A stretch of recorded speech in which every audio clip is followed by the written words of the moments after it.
afternoon in Lexington, Kentucky, where the Wildcats and their fans are ready to host Shane Beamer and the South Carolina Gamecocks, fresh off a narrow win in their season opener against Old Dominion. That was the first career start for quarterback Lenore Sellers. Today, a much tougher test on the road in the SEC. Kentucky's quarterback, Brock Vandegrift, is also making his second career start. The Georgia transfer established himself as a dual threat in their opening win here at Kroger Field last week against Southern Miss.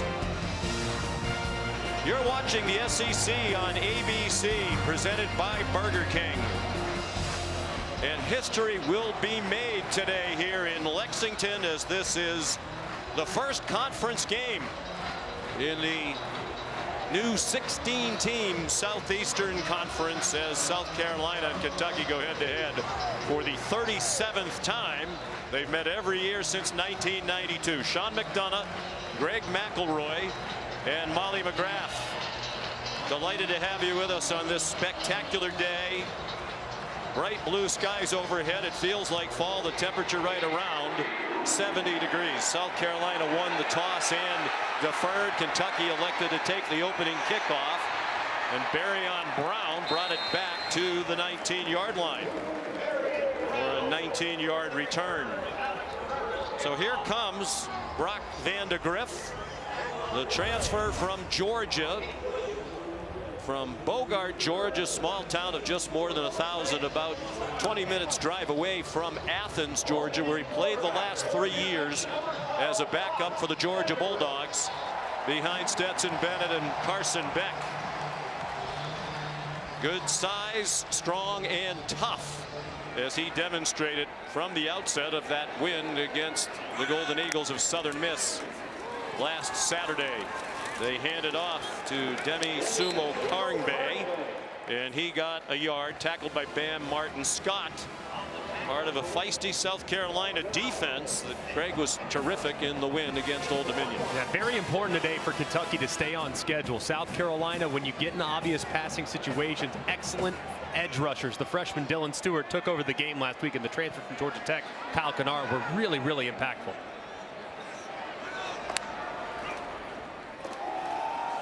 On the handoff, Sumo Karngbe again, and he's out to the 31 with an 11-yard gain and a first down. That's the biggest question for this Kentucky offense, trying to replace the 1,100-yard rusher from a year ago, Ray Davis.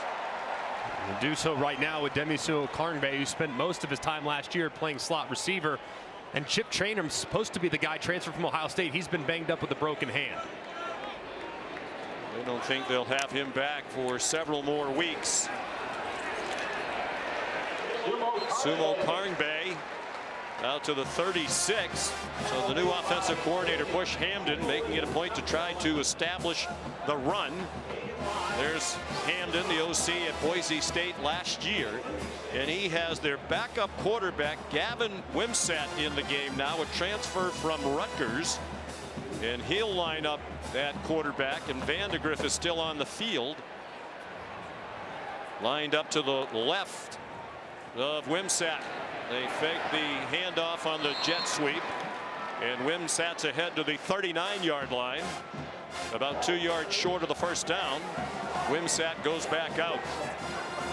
Wimsatt will be sprinkled in throughout the game plan. He's one of the most explosive players on their team with the ball in their hands. So with them being a little thin at running back, they'll utilize him as a wildcat quarterback.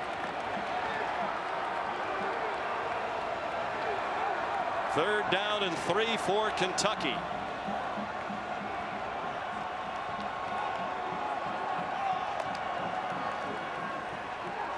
Vandegrift in trouble and forced to throw it away.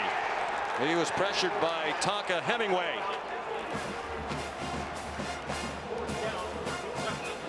Really good rush up front there by Tonka Hemingway. It looked like, had Vandegrift had a chance to move upfield just ever so slightly, could have hit Dane Key on a little bit of a corner route, which would have been a conversion, but anticipating man coverage right there and zone coverage called by Clayton White, the defensive coordinator.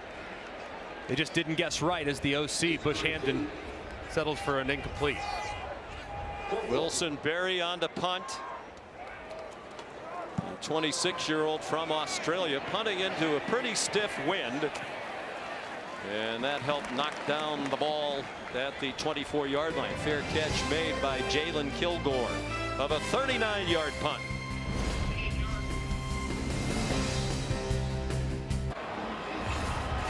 South Carolina on offense for the first time with the quarterback Lenoris Sellers, redshirt freshman from Florence, South Carolina. Unimpressive passing the ball last week, but he did carry 22 times for 68 yards. Said he was a little out of sorts, understandable in his first career start.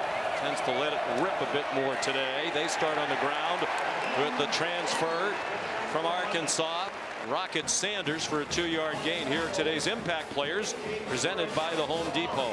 You know, in South Carolina, got to take the pressure off their young quarterback with their running back, Rocket Sanders. Played a ton of football, and he's going against the defensive tackle in Deion Walker, who at 340 pounds is enormous in the middle of that Kentucky defense.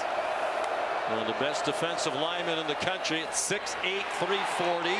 Swing pass outside to Michael Smith. There's a flag down at the 31-yard line. Just a couple of yards from where the play ended, a yard short of the line to gain. David Smith is leading this Southeastern Conference officiating crew.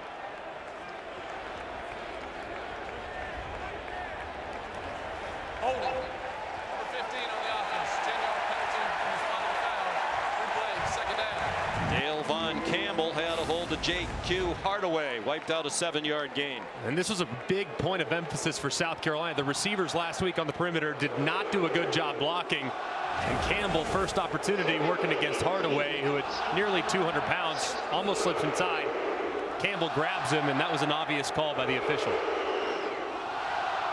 Part of the very new wide receiver group for South Carolina. A short set for Sellers. He's in trouble. Managed to stay on his feet and throw it. An incomplete pass. It saved a sack. And you see how powerfully built Sellers is at 242 and very thick in the lower body.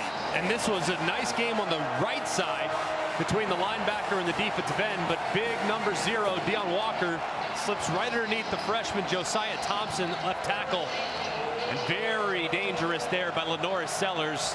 Could have very easily resulted in a fumble or an interception. Well, it's 3rd down and 18.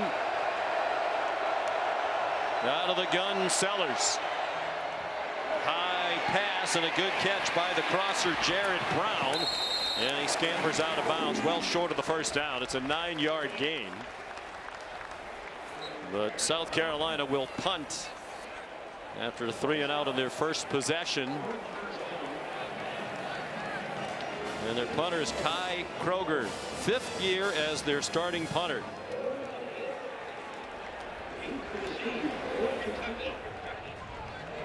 Jamori Macklin is back deep, a transfer from North Texas. Backpedals and muffs the punt and gets on it inside the 20.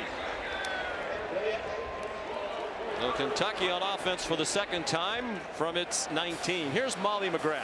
Well, Sean, South Carolina head coach Shane Beamer told us he coaches his veteran defense differently than his young offense. He likes to make them mad, push their buttons to give them a bit of an edge. So all week long in pregame, he was telling them in this matchup, everyone thinks of you guys as JV. That team in the blue is varsity. There are NFL scouts here. They're all here to watch big number 0 in blue, referencing Deion Walker and challenging Debo Williams. He said, no one's here to watch you play. You're JV. You got to prove them wrong. And you can tell these players are chirping to each other that they're JV. They're rallying around this message in this game, guys. Trying to beat Kentucky for the 3rd year in a row. They won 17-14 last year over the Wildcats in Columbia. Tough run on first down. Again, it's Demi Sumo Carnbay for about 9. The offensive line so far from Kentucky really doing a good job of establishing the line of scrimmage. It's an elite pass rushing unit, but they have yet to be challenged against the run, and so far that's been the emphasis from Kentucky's offense. The 53-yard punt by Kroger forced Kentucky to start inside the 20. On 2nd and very short, the handoff to Barryon Brown, and he's buried. Jalen Kilgore up from the secondary to drop that for a 7-yard loss. And he's working against number 84, Josh Caddis, who missed last week with a hamstring injury. And Kilgore, the size that they have at nickel, makes them extremely versatile defensively, and he's able to drop Brown behind the sticks. What a great play. He's a sophomore from Eatonton, Georgia, was a freshman All-American last year. On 3rd down and 8, Brock Vandegrift.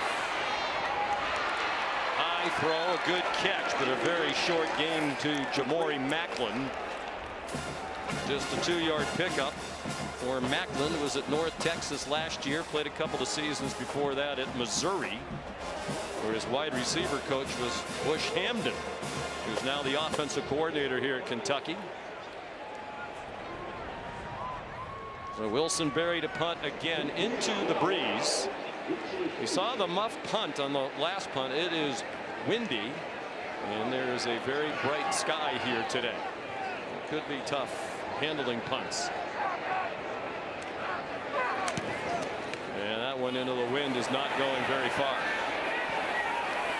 Took a good bounce for Berry, and it's down to the 39-yard line. Just a 38-yard punt, much of it on the bounce. No score, 6 minutes gone by in Lexington.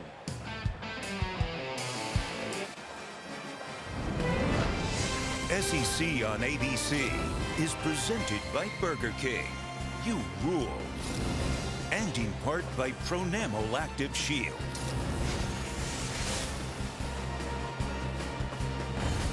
Back at Kroger Field, it is the 36th meeting all time between these two teams.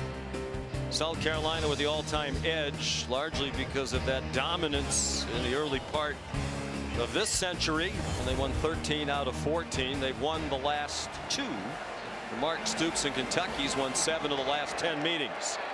They played every year since 1992 when South Carolina joined the conference. 1st and 10 for the Gamecocks, and a beautiful throw through a lot of traffic. Sellers on target to Jared Brown, who fought hard to get to the 40 for a 1st down, a 21-yard gain on a beautiful throw. And a great throw by Sellers. I mean, Jamon Dumas-Johnson drifts right out underneath it, tries to get his right hand up to tip it, touches it barely, but it doesn't affect the accuracy. Just an excellent throw by the freshman. Sellers takes off running. His 22 carries last week against Old Dominion, the most in a game by a South Carolina quarterback since 2013, when Connor Shaw carried 22 times against Clemson. They get to the line quickly. Jared Brown again, a lot of running room as he turned the corner, but he gets yanked out inside the 25-yard line. That's 12 more. And another 1st down for Carolina. And again, they'll keep the pace. This has to be the plan for offensive coordinator Dow Loggins. Needs to continue to work sideline to sideline and away from the big bodies in the middle. Sellers rolls to his left, has a wide open receiver, and a touchdown. Mazio Bennett Jr., a 24-yard score. The true freshman with just his 3rd career catch. He had 2 last week against ODU, and now he has his 1st career touchdown. And just a miscommunication in the back end of Kentucky. The outside corner, number 6, J.Q. Hardaway, stayed on the post to the inside, which allowed the wide receiver from the slot, Bennett, wide open on the corner, and an easy throw and a terrific drive there by the Gamecocks. And the extra point up and good by the new place kicker, Alex Herrera, new to the starting job. He's been in the program for 6 years. The first touchdown catch for the freshman from Greenville, South Carolina, Mazio Bennett. And the first touchdown pass of this season for Lenoris Sellers. He did throw a couple in very limited action last year as a freshman before he redshirted. He played in 3 games last year, threw 4 passes, and 2 of them went for touchdowns. Playing behind Spencer Rattler now in the NFL. There's more college football action after our game tonight right here on ABC.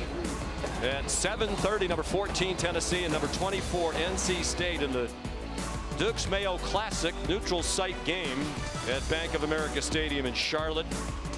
How about Tennessee last week? Opened with a 69-3 win against Chattanooga. NC State defeated Western Carolina. It was absolutely a clinic by Tennessee. And NC State, let's not sleep on them though. Very aggressive defense that Tony Gibson runs, going against Nico Iamaleava, who's got all the talent in the world but has never seen this level of aggression from the opposing defense. So that'll be a fascinating cat and mouse game. Barrion Brown back for the kickoff. 4 career kickoff returns for touchdowns, tied for the all-time conference record with 6 others. And Alex Herrera will kick off. Ball being held because of the gusty wind. End over end, it is returnable for Brown. And again, good coverage by South Carolina, though somehow Brown escaped when it looked like they were going to smother him inside the 20. He managed to make it out near the 25-yard line.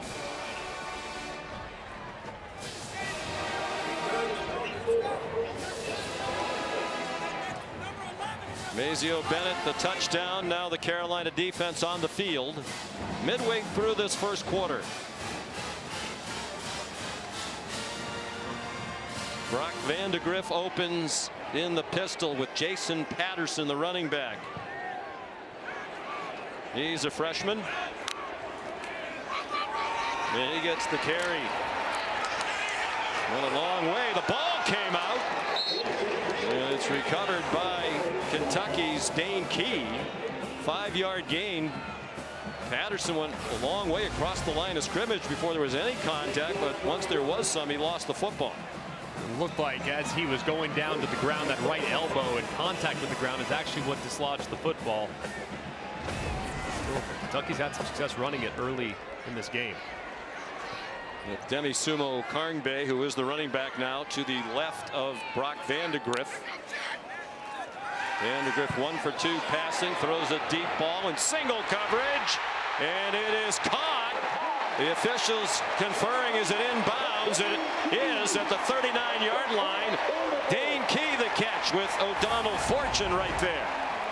How about the concentration by Key? Running out of room. Does he get the left foot down? He does. Does he have possession? Does he secure it? Looks like he does, and Kentucky will go fast. And it's out wide and very well defended. Fred Ferrier the catch, transfer from UAB, but right there was O'Donnell Fortune.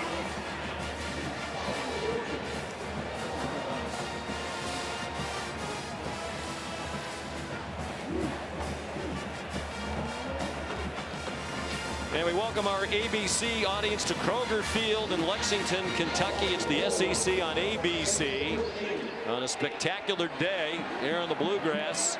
South Carolina and Kentucky in the first conference game of the year in the SEC, and South Carolina leads 7-0, and the Gamecocks have a sack of Brock Vandegrift back at the Kentucky 48. It's TJ Sanders, part of the middle of that defense. And TJ Sanders just right around the left guard. Jagger Burton engages immediately, a little swim move, and Vandegrift can do nothing with it as he's dropped for a big loss. 8-yard loss. South Carolina had 5 sacks in its win against Old Dominion last week and 4 takeaways. It was the defense that led them to victory 23-19 against the Monarchs. Gerald Mincy, the injured player.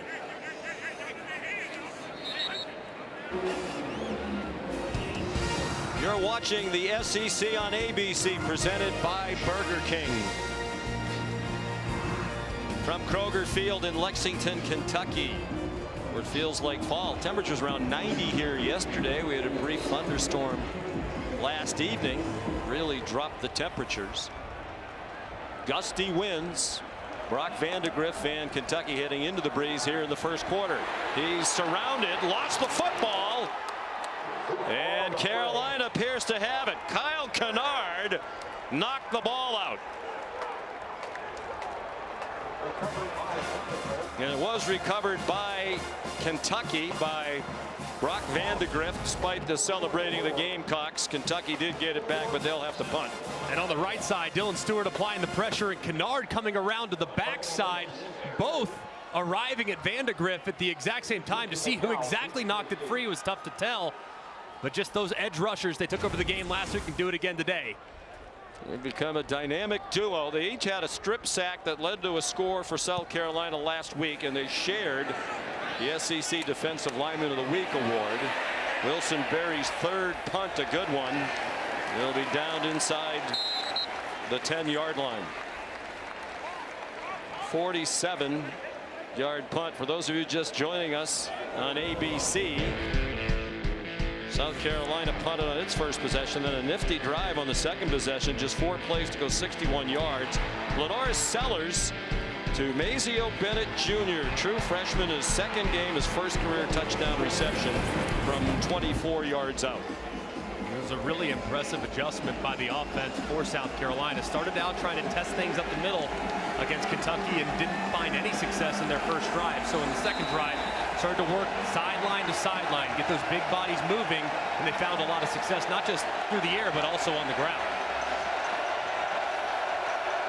That drive was much more impressive than anything they put together on offense against Old Dominion last week. They had just 305 yards of offense. Raheem Sanders, the ball carrier. Deion Walker, the stop after a gain of 1. Here's Molly McGrath. Well, Sean, you guys mentioned South Carolina's offense going sideline to sideline. Their receivers coach, Mike Fury, called the receivers together, talked about Kentucky's corner, saying they're trying to cut everything to take away the perimeter. We have to limit the penetration of their cuts. He then showed examples on the iPad, and they're doing everything they can to open up the passing game on the perimeter, guys. The handoff to Rocket Sanders, the transfer from Arkansas. They're hoping he'll give their offense a much-needed boost. Walker was in on the tackle. Last season, South Carolina was the worst rushing team in the SEC at just 85 yards per game. Difficult spot, too, for the young quarterback. Backed up situation inside his own 10 against an excellent pass rush. Keep an eye on number 13, J.J. Weaver. He's be working on the right side, and then on the left, you'll have number 42, Tyrese Fearby, working against the true freshman left tackle, Josiah Thompson. Sellers was 3 out of 3 on the touchdown drive in the last possession. On 3rd down and 9, forced to retreat. There's whistles and flags.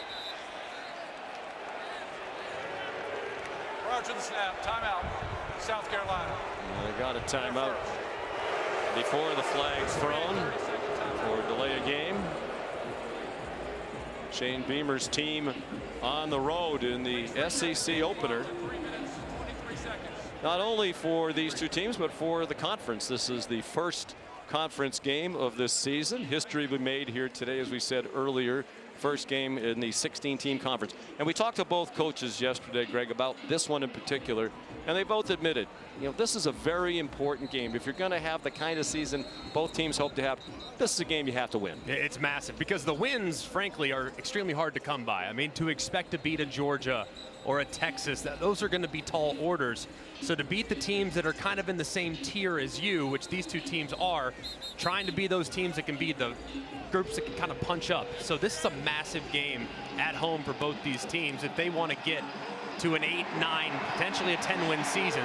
Obviously, it's a tall order, but it starts today against a team that you can handle and match up against.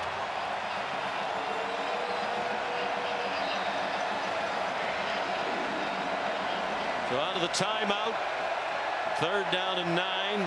Sanders moves back onto the right hip of the redshirt freshman Lenore Sellers. He dodges the rush a couple times. There's a flag down.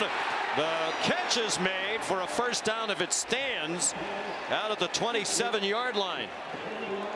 There is a flag down back in the end zone. It's a 17-yard gain to Vandrevis Jacobs, the Florida State transfer. Holding, number 74 on the offense. Penalty is half the distance to the goal. Replay, 3rd down.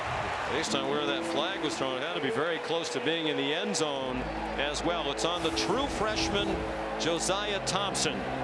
He's working against Trey Ripka. Ripka beats him upfield, and Thompson, the freshman, has to grab him around the neck, which results in the holding penalty and wipes out the converted first down. But looks like he was just on the outside of the end zone, and careful, a yard or two away from potentially being a safety. Tough task for Josiah Thompson.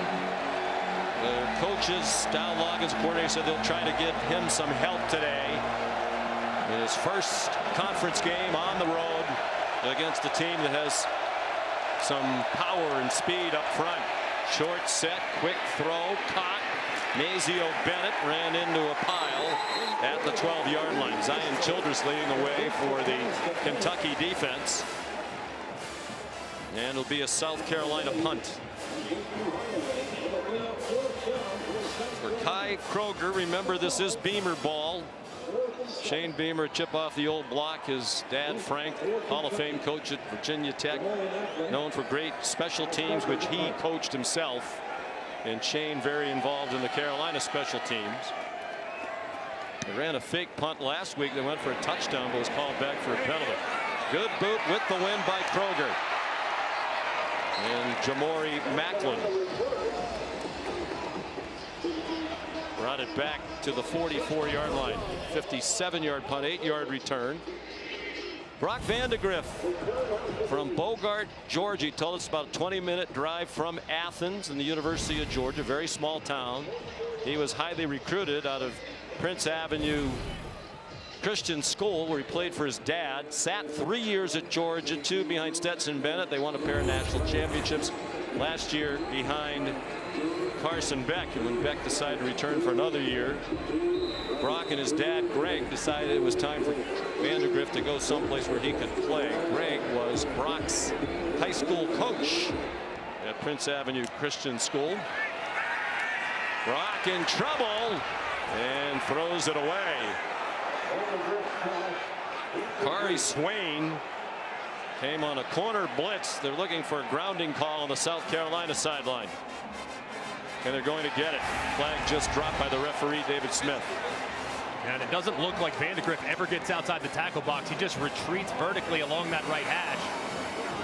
Throws it with not really any receiver in the area. And a good job there by the officials talking about it, having that communication, and properly throwing the flag.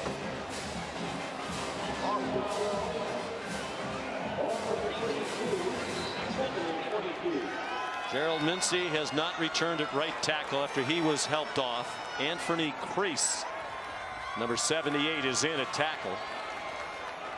For the big blue wall, the Kentucky offensive line hasn't been up to its usual standards in the last couple of years. They're hoping and they think the line play will be better, but so far they've had trouble.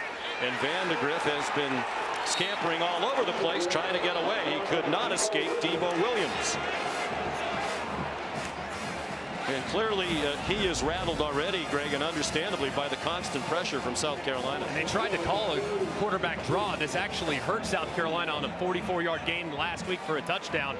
This time Debo Williams plays it perfectly and drops Vandegrift right around the line of scrimmage to set up another 3rd and long for Kentucky.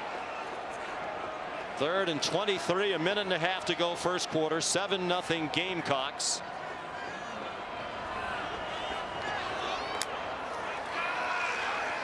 Vandegrift stumbles as he tries to get away, and they had him around the legs as he threw it again. Dylan Stewart, the true freshman who has already established himself as a force out of Washington, D.C. A newcomer for Clayton White, the defensive coordinator. All right, you have 3 different guys right here that are all trying to block a true freshman. He works through the triple team, basically, and still somehow finds a way to apply the pressure. I mean, that is absolutely ridiculous. I know the starting right tackle is out, but still, they're trying to help him, and yet it still doesn't matter against the guy in his 2nd college game. Wilson Berry's 4th punt of the quarter, and he's had to be dealing with the gusty wind.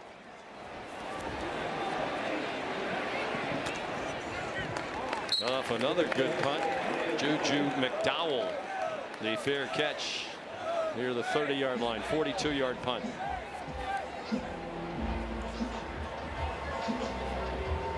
There's the Taco Bell Live Más student section. All season long, students across the country are competing to be the Taco Bell Live Más student section of the year. Download the Taco Bell app to learn more. The weather is perfect. If you like perfect, you're going to like the weather today. If you don't like perfect, this is not the place to be. Right. When the sky is the same color as the home team's uniforms, you just feel like you're at home, right? I mean, it's just absolutely perfect here in Lexington. Robbie Ashford, the backup quarterback, comes in for Lenora Sellers. He handed it off to Juju McDowell. Ashford is a transfer. He's been around a couple of years at Oregon.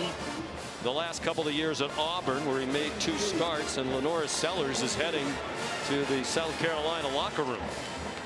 You have to wonder what's going on with Lenora Sellers. There really wasn't a whole lot, felt like, on the last drive that would lead to him having to head to the locker room. You have an experienced backup in Ashford in there. He handed it off. A lot of traffic here where the handoff was executed. David Rayner made the tackle on Ashford, who started 10 games over the last 2 years at Auburn, 1 last year, 9 in 2022. They went 3-7 in those starts. And they don't have to snap it again. You saw Shane Beamer telling Ashford, don't bother to snap it again. 5th-year senior from Hoover, Alabama, in your neck of the woods. And a guy that's had some bright moments in his career, but has always been a little bit inconsistent. But his ceiling's pretty high, and it's great to have that experience off the bench. South Carolina on the road, leading 7-0.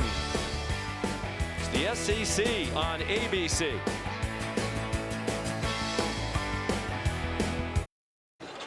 Coach, we saw your quarterback, Lenora Sellers, go back to the locker room. What's going on there?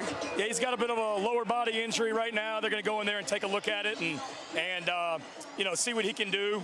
He feels like he can go. They just want to go in there and just take a look at it real quick. What's the plan if he can't play or he's hampered? We got a lot of confidence in Robbie Ashford. He's started games in this conference, and I've said it all along. We got 2 winning quarterbacks, and I love Robbie because Robbie's a competitor. When we were trying to bring in a quarterback in the offseason from the portal, there were a lot of quarterbacks that wanted to be promised the starting job here. And we told them we'd promise them the opportunity to compete. Now, a lot of those guys went other schools. Not Robbie Ashford. He came here because he's a freaking competitor, and we got a lot of faith in him. All right, thanks, Coach. Thank you. And he got the call on 3rd down and 4. Got 2, so it's 4th and 2. And here's Kai Kroger. Neither team has converted a 3rd down yet. South Carolina 0 for 3 now, and Kentucky's 0 for 4. Kroger's kick. It bounced out of bounds near the 10. Jamori Macklin started toward it and then jammed the brakes on. 53-yard punt. Tonight's featured college football games on ESPN Plus include Buffalo against number 9 Missouri. That's at 7. Also at 7, Samford against Florida. At 7:30, Nicholls State, number 18 LSU. Download the ESPN app or go to ESPNplus.com. Buffalo under first-year head coach Pete Lembo, who the last few seasons was the terrific special teams coach at South Carolina. Yeah, I mean, I still think a couple of years ago I voted for the assistant coach of the year, and I voted for Pete Lembo because I felt like he won 2 or 3 games for him back in 2022. Just an amazing coach. Broyles Award going to the top assistant coach in the country. Denny Sumo Carnbay carries for Kentucky. He slid out to the 18-yard line for a gain of 8. This is the 5th possession now for Kentucky. They're playing without Chip Trainum, the transfer from Ohio State. Should be their leading ball carrier when he gets healthy. He suffered a broken hand in the preseason. Out at least for a few more weeks.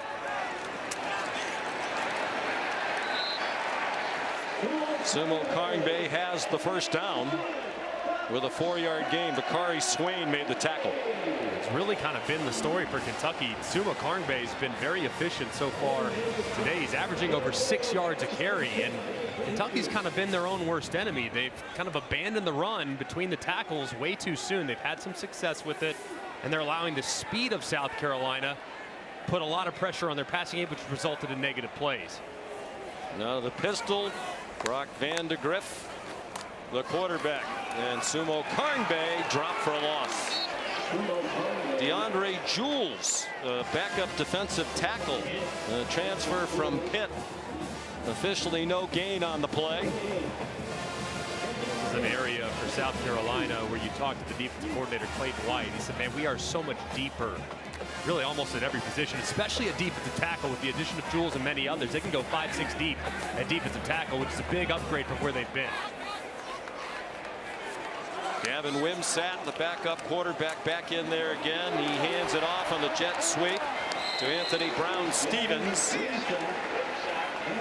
He's to the 30-yard line for an 8-yard gain.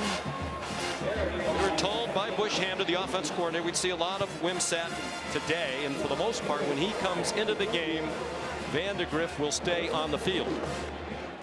They just, with the injury to Chip Trayanum, they're just a little thin at running back, so trying to distribute the touches, and Wimsatt's one of the best players on their team with the ball in his hand, so he's going to get plenty of opportunities as a Wildcat quarterback. Josh Caddis, the tight end, the motion man. Sumo Karngbae stacked up on 3rd down and 2. He got 1. It'll be 4th and 1. And Mark Stoops with a decision to make. And he's leaving the offense on the field. Gilbert Edmond made the tackle. So they're going to go for it on their own 31, down 7-0 early in the 2nd quarter. Man, really aggressive here too, especially against an offense that really struggled last week. Seems like a bold call. And they do snap it. Van de Griff's in trouble. He is trying to push his way to the line. It didn't look like he got there. He's a big, strong guy at 6'3", 217. The Gamecocks convinced they stopped him, and it certainly looks like they did.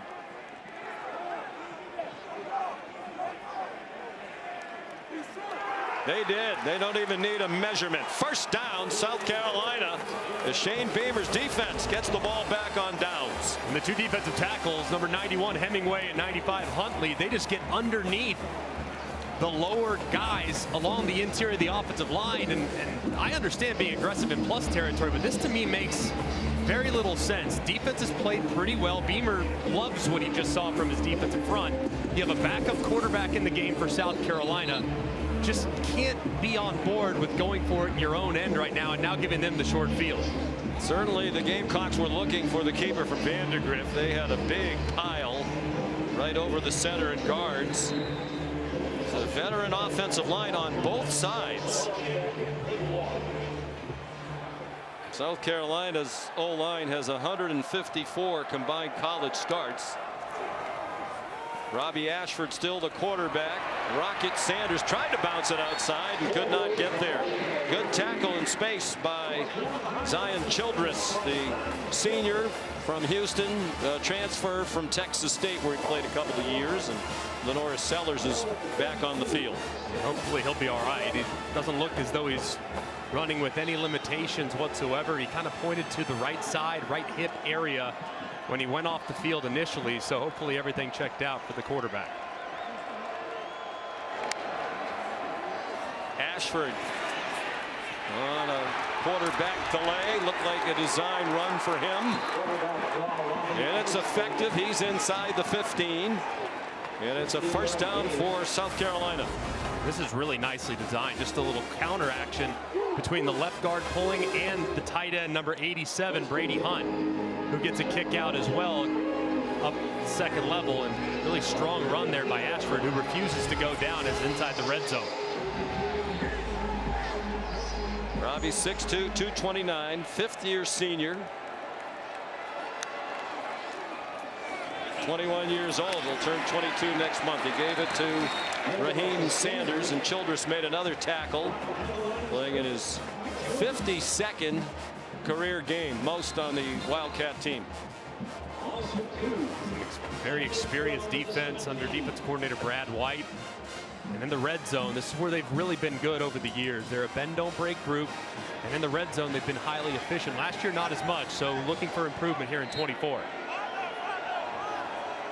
Ashford has completed his only pass attempt this afternoon, on in relief of Lenore Sellers. 5 receivers, 3 to his left. He looked to the left. He pulled it down quickly, then slipped as he tried to take off running. No gain on the play. 3rd down and 12. They are in field goal range. Sellers looks like he's able to return, starting to warm up on the sideline. Big key here for Robbie Ashford. Played a ton of football, highly experienced player. You cannot take a sack. You're already inside field goal range. Any negative yardage could make it very difficult going into the win for your field goal kicker. Another design run for Ashford, trying to get outside. He's tackled from behind, well short of the first down. Tyrese Fearbry, sophomore linebacker from Pittsburgh, Pennsylvania, made the tackle. And the field goal team will come out. Alex Herrera, in his 6th year in the program, waited 5 years to get his chance behind Mitch Jeter the last few years, and had a very nice debut. Made 3 out of 4. His only miss was from 48. They were his first career field goal attempts in his 6th year in the program. They rush a man on late, and Kentucky needs to be given time to substitute as well. And now I believe Shane Beamer wants a timeout after this mess. South Carolina, they're second.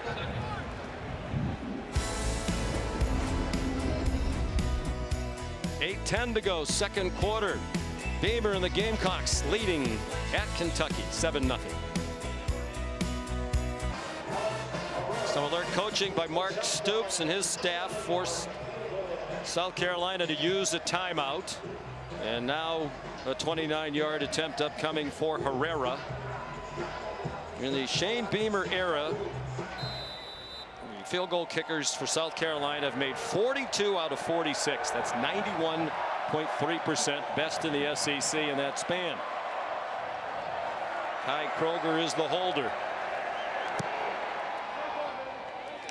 And Herrera picks up where Mitch Jeter left off. They continue to knock him through the uprights. This was just a massive moment a second ago. South Carolina, they didn't have enough guys on the field, so they run a guy on late with 8 seconds remaining, which allows Kentucky the opportunity to substitute. You see the umpire and the officials stop things. 5, 4, 3. Kentucky then decides, hey, we are going to substitute as well. So you got to give tremendous credit. At the bottom of the screen, you're going to see Mark Stoops, who's down in this direction. You see him. He tells his player to run on and points as he's running on to the play clock and goes straight to the official and say this. He essentially forced, because of the substitution error by South Carolina, he forced Shane Beamer to call timeout, which was a great example of gamesmanship. Yeah, ordinarily he wouldn't substitute on that unit, but he knew if they just sent a player on with the play clock that low, South Carolina was going to have to use a timeout or take the delay penalty. But it is 3 points for Carolina, and a much better looking offense for the Gamecocks than they put on the field last week against Old Dominion. And they had just 288 yards of total offense. And 109 so far here today. But again, score set up on a short field by the defense on the turnover on downs. Demi Sumo Karnbay down to the 30-yard line. Here's Molly McGrath. Well, Sean, I'm told South Carolina quarterback Lenore Sellers will return with a right leg injury. They stretched and worked out that leg back in the locker room, and we saw him jog back onto the sideline. He was immediately given his helmet, and he told teammates, I'm good to go. He's been stretching, warming up on the sideline. You can tell he's eager to get back in the game, guys.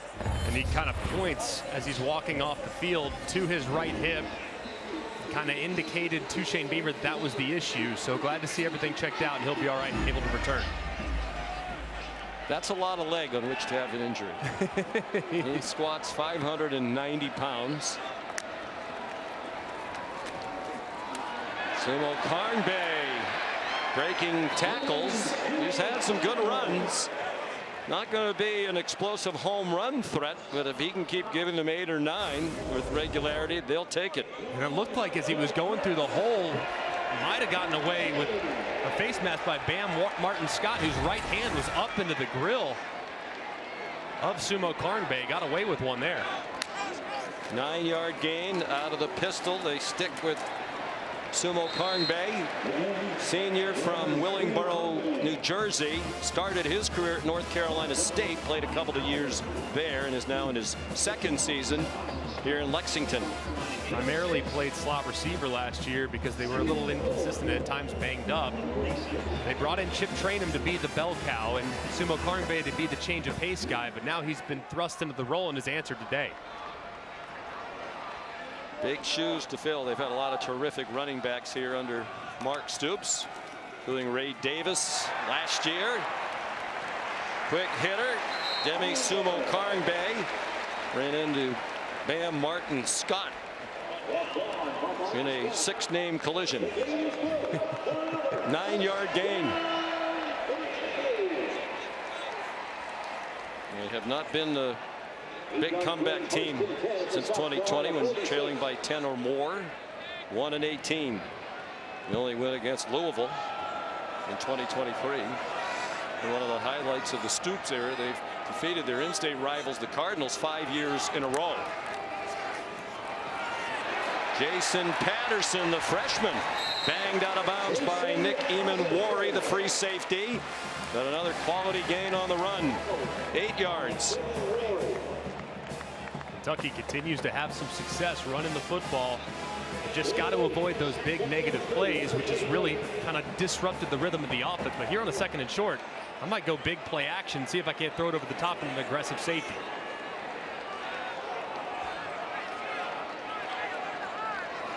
They're having a lot of trouble blocking when they try to pass, so they're sticking with the run, and it's working. Patterson, the freshman from Sneads, Florida, a 3-yard gain and a 1st down.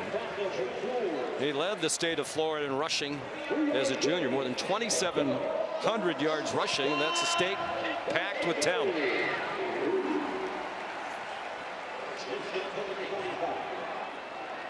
Just 5 passing yards for the Wildcats. Or 5 attempts rather, for 30 passing yards. Getting used to these very handsome new graphics on the SEC on ABC. Patterson carries again to the 29-yard line. 6-yard gain. The crowd likes what they see on this drive. Very efficient drive being called here by Bush Hamden, the new offensive coordinator.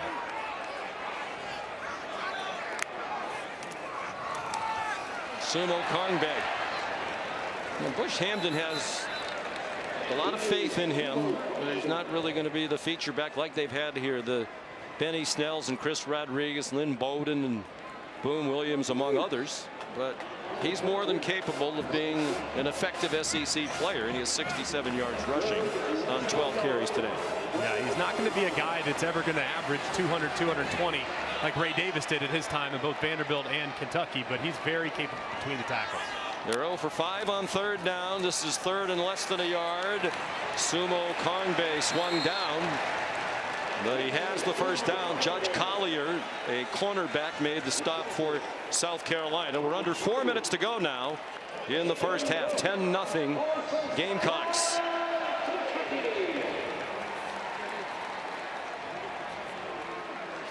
It is clearly a salty South Carolina defense. That's evident after 6 quarters of this season.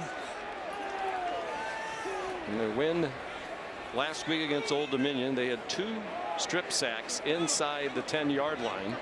It set up 2 very short touchdown drives, including the game winner in the 4th quarter. Patterson tripped up. He made it to the 19-yard line. 4 more on the ground. Continuing to just churn away, and this is the Kentucky offense I think Mark Stoops as a defensive mind would just love to see. And this offensive line, a group that's had some ups and downs these last couple years, back with the new coach Eric Wolford, responding to the challenge up front. Patterson yanked down by Bengali Kamara, another transfer from Pitt, where he played a lot. Had 120 career tackles. He's been banged up a little bit, didn't play much in the opener. He'll play a lot today. Big play here for Kentucky's offense, even with how efficient this drive has been and staying on schedule running the football. If South Carolina could somehow get a stop, that's going to feel like a win for the Gamecocks. 11th play of the drive. The first 10 have all been runs. And play 11 is as well. Sumo Karnbay stacked up.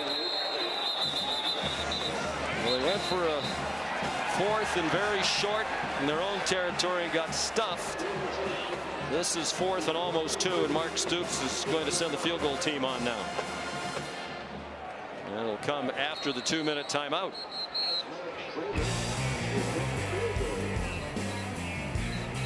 Clock operators still getting used to that as well as we adjust to the graphics. It's early in this season on a beautiful day here in Lexington, Kentucky. You're watching the SEC on ABC. From Lexington, Kentucky, Kroger Field, formerly Commonwealth Stadium, renovated in 2015, and it is an outstanding venue for college football. And the site of the first conference game of this SEC season. South Carolina leading 10-0. Alex Rayner trying to get Kentucky on the board. It's a 32-yard attempt. Wilson Berry, the punter, is the holder. Rayner made his only field goal in the opener against Southern Miss from 41 yards. He's 11 out of 12 as the Kentucky kicker, and that one's good. So the Cats are on the scoreboard. 1:55 to go in the first half. Booker McFarland, Kevin Nagandi here with you. State Farm halftime report just minutes away. And right now, Notre Dame, number 5 in the country, trailing at home. Highlights coming your way. What do you think of the passing attack for Kentucky right now? Well, both teams, the quarterback play. Sellers, Ashford, Vandergrift, the quarterback play's got to get better.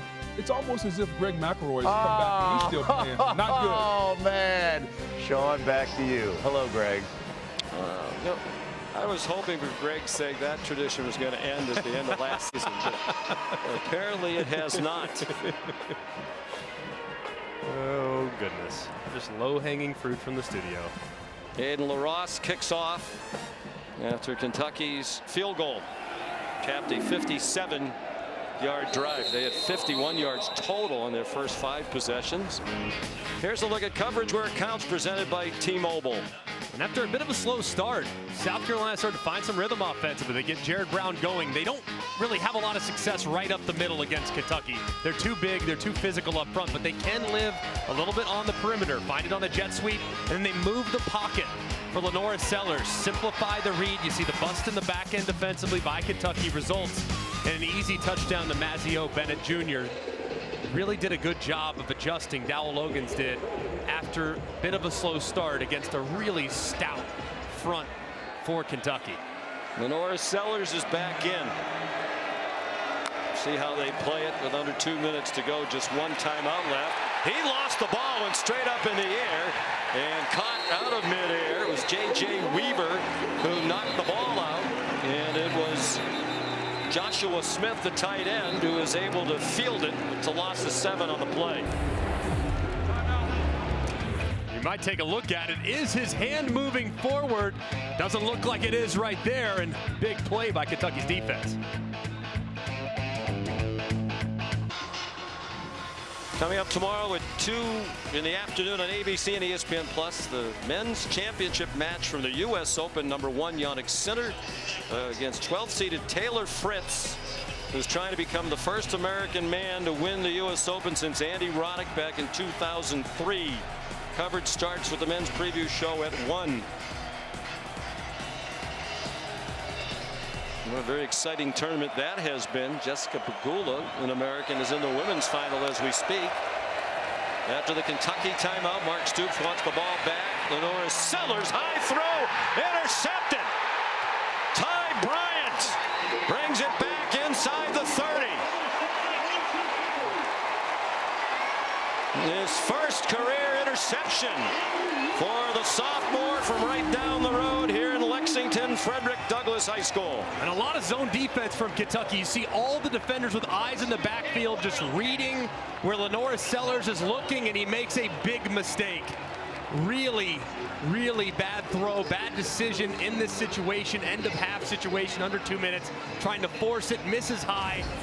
And there's a defender waiting right behind it, and Ty Bryant, who reels it in, now has Kentucky knocking on the door. What a huge change there at the end of half. First interception of the season thrown by Lenora Sellers. And the reality is both offenses have been poor. South Carolina has 102 yards of offense. 61 was on that one touchdown drive. Kentucky has 108 yards of offense, 57 on the last possession that ended in a field goal. Vandegrift's been scampering for his life the entire half. He picked up 3. They have 2 timeouts left with 1:25 to go in the half. Don't be in a crazy hurry just yet. You're already in a good spot. The one thing you have to think about if you're Vandegrift, veteran player, but not a lot of starts, not a lot of playing time under his belt, cannot take a negative play right here and knock yourself out of field goal range. Jimmy Sumo Karngbe, the running back. Vandegrift kept it, and it's a good thing he did because that jet sweep got blown up completely. Barryon Brown ran into Dylan Stewart. It was Demetrius Knight who made the tackle on Vandegrift. Clock still running, 45 seconds in the half.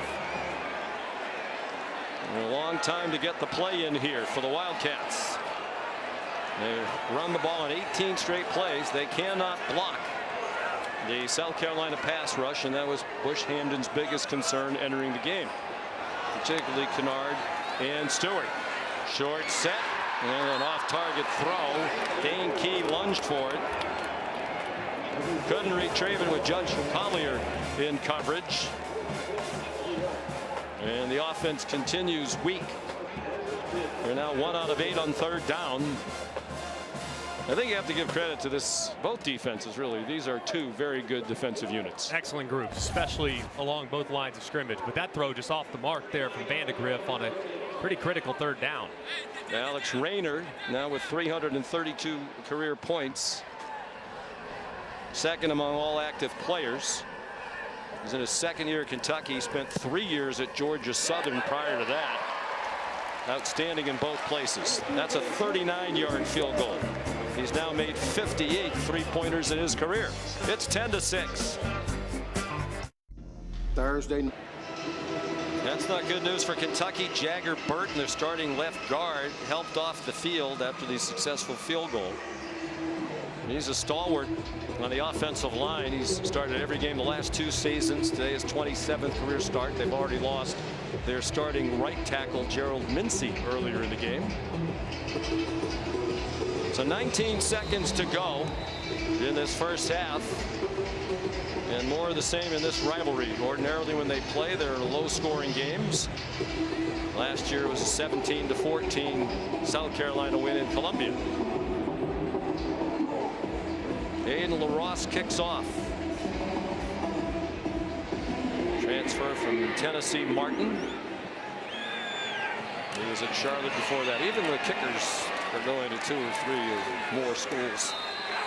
In this era of college football, Juju McDowell, the kickoff return, 17 yards. Kind of what we expected.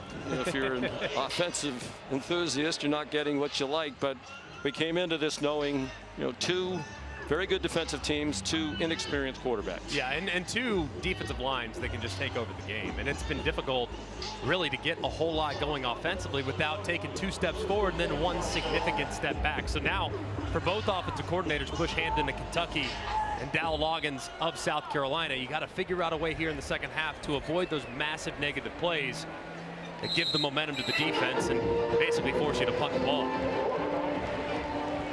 Lenora Sellers took a knee. I mean, South Carolina ends the half with just 101 yards rushing after a mere 288 last week against Old Dominion. Kentucky not much better, 115 total yards. South Carolina will get the second half kickoff. 10-6 Gamecocks. We'll send you to the studio for the State Farm halftime report after this message and a word from our ABC stations.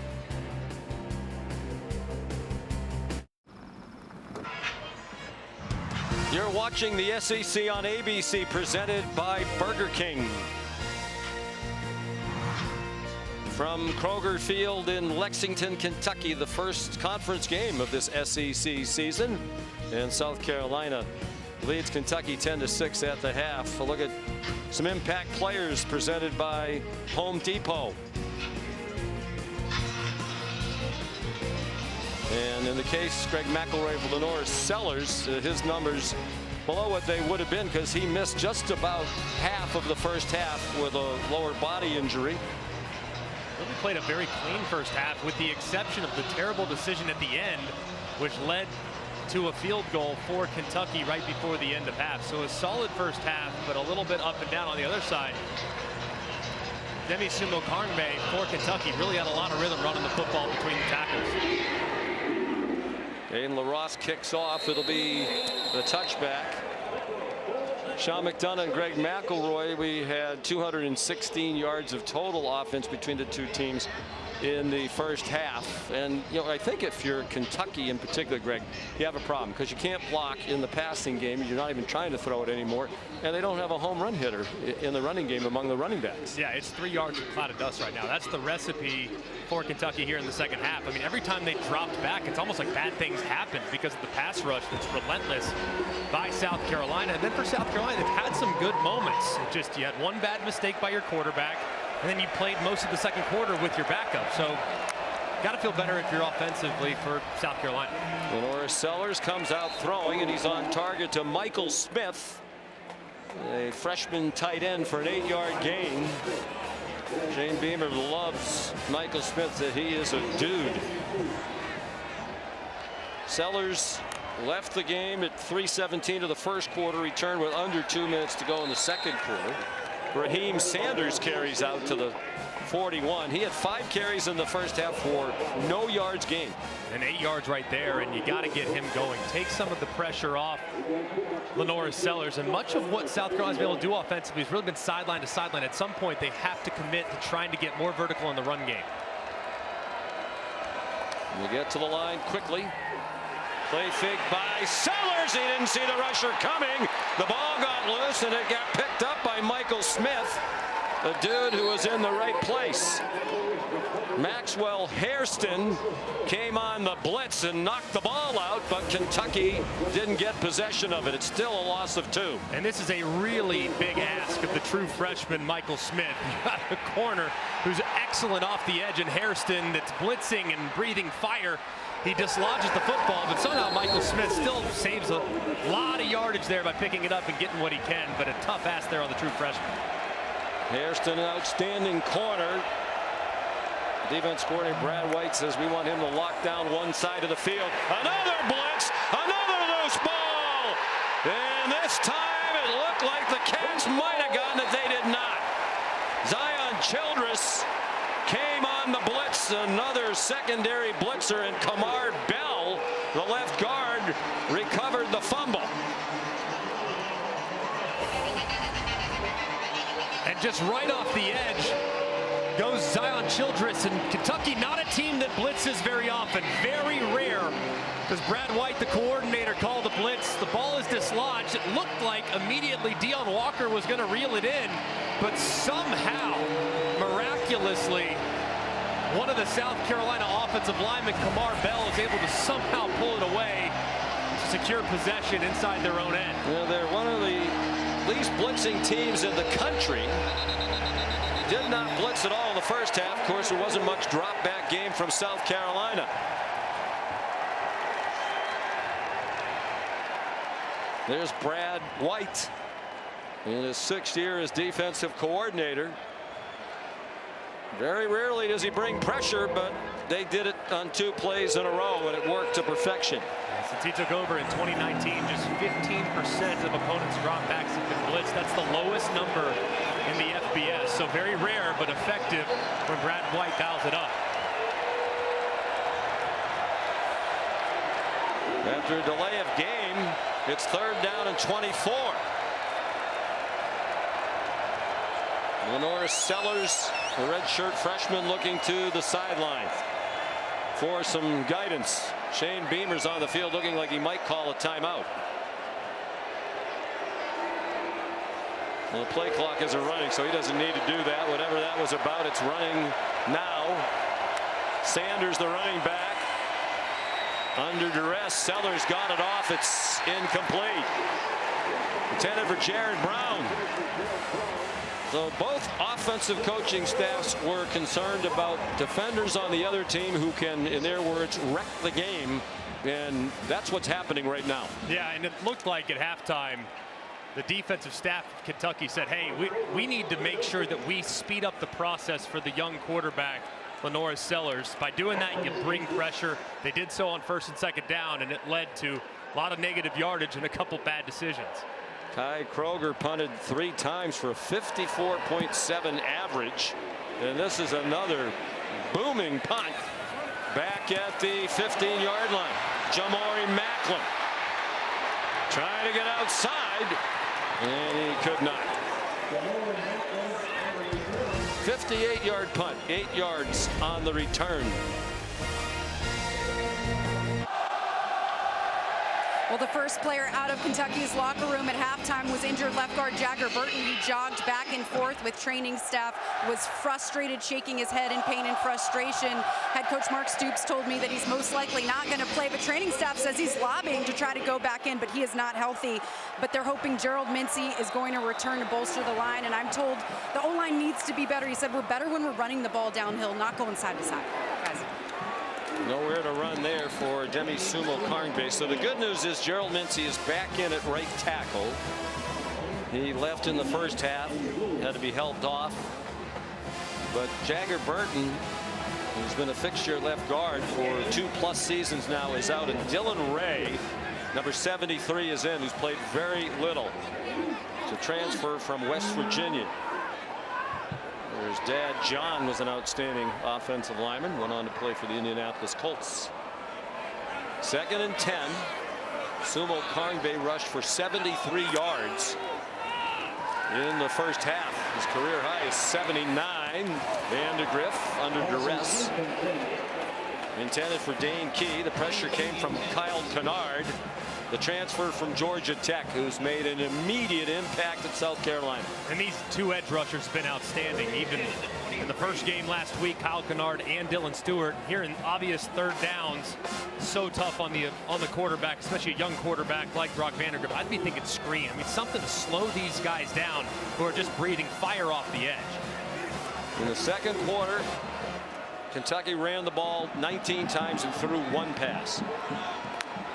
They're 1 for 8 on 3rd down. Here comes the pressure, and Vandegrift goes down. He might be starting to think, you know what, it wasn't so bad standing on the sideline watching Stetson Bennett and Carson Beck play.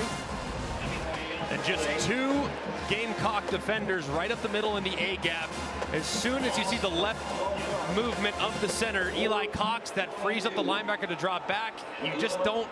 You're not able to hold it long enough when they bring that internal pressure, especially with the running back in protection. Vandegrift's got nothing. He's got to go down to take the sack. The 4th for South Carolina. They had 5 in the opener against Old Dominion. And 37 yards lost by Kentucky on the sacks. Wilson Berry punts, and a good one. Juju McDowell taken down at the 42. 49-yard punt, 2-yard return. Maxwell Hairston, the tackle on special teams for the Wildcats. Time for the Aflac trivia question. Mark Stoops has 74 wins as Kentucky's head coach, now in his 12th season. That's most in school history. Who is second on that list? 12 seasons, by the way, is now the longest tenured head coach in the Southeastern Conference with the retirement of Nick Saban. Can we already go ahead and anoint Coach Saban as the Rookie of the Year in television for I think that's a safe 2024? Boy, he is terrific on game day. Here's Raheem Sanders, wiggles his way to the 46. A gain of 4. Had a rough year last year at Arkansas. Injured his knee very early. Also suffered a shoulder injury. Had surgery on both. A little out of shape when he arrived in Columbia, but he has worked very hard to get back in great shape. And you saw that in the opener when they used him with regularity at a career-high 24 carries in the 94-degree heat and humidity of Columbia last week. 4 more there. Here's Molly. You mentioned Rocket Sanders' 2 off-season surgeries. He dedicated himself this off-season to get back into playing shape. Only player to stay in Columbia over the summer. He was there working out and training 6 days a week, doing bear crawls. He lost 20 pounds, 6-7% body fat. He says he's in the best shape of his life. Go out of 5 on 3rd down, and they're now 0 for 6 as Lenore Sellers got collared a yard short of the line to make. Shane Beamer's right on the line of scrimmage, talking to his coaches about what to do here. And just a run through at the second level, the offensive line of South Carolina just doesn't quite pick it up as the left guard, Kamar Bell, tries to kick out Rayner, and just Rayner makes a play behind the line of scrimmage. Deion Walker at the bottom of it, then lined up as if they're going to go for it. Interesting decision if they do in this defensive struggle. They run Brady Hunt a tight end, trying to get movement, and there is a flag.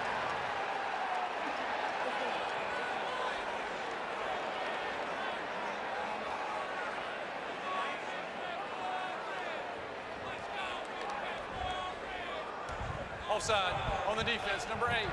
5-yard penalty results in a first down. Octavius Oxendine. Mark Stoops looking on in disbelief. Such a mature and veteran group up front. Shane Beamer with a wise call to go with a freeze play. Tell everybody on the offense to freeze and hard count as much as possible. See if Kentucky will give it to you without snapping the ball, and a big mistake there by the Cats.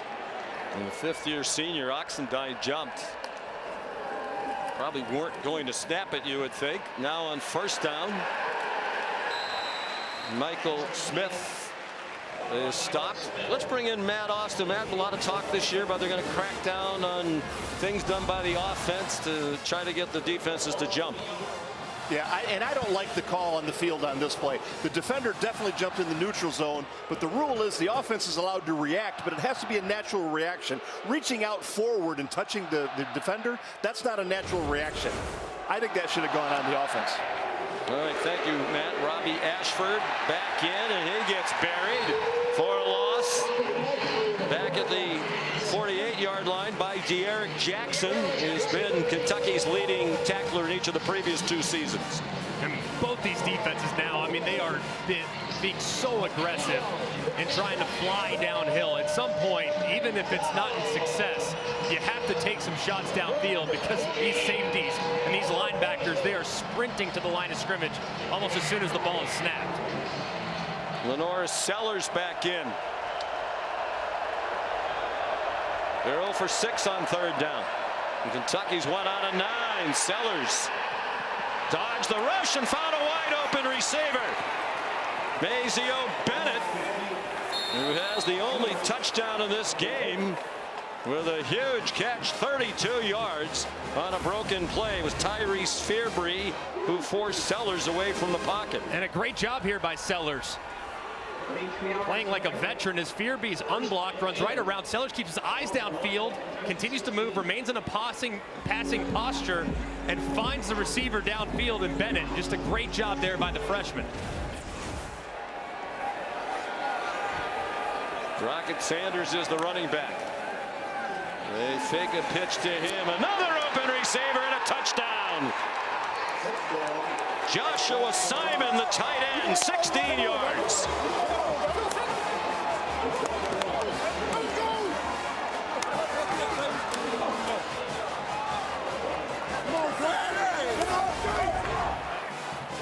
for a while that these guys are starting to fly downhill. They don't fly downhill, but look at Sellers fake the pitch to Rocket Sanders, gets the defenders to bite just ever so slightly and floats it right up and over the top of the zone for the touchdown. That was really well executed by Sellers and a great call by Dowell Logan. The extra point good by Alex Herrera. Simon the score. He's a sixth-year senior. Spent 4 years at Western Kentucky, now in his second at the University of South Carolina. 17-6 Gamecocks in Lexington. The SEC on ABC. Saturdays at 3:30 p.m. Eastern. This is how it's done.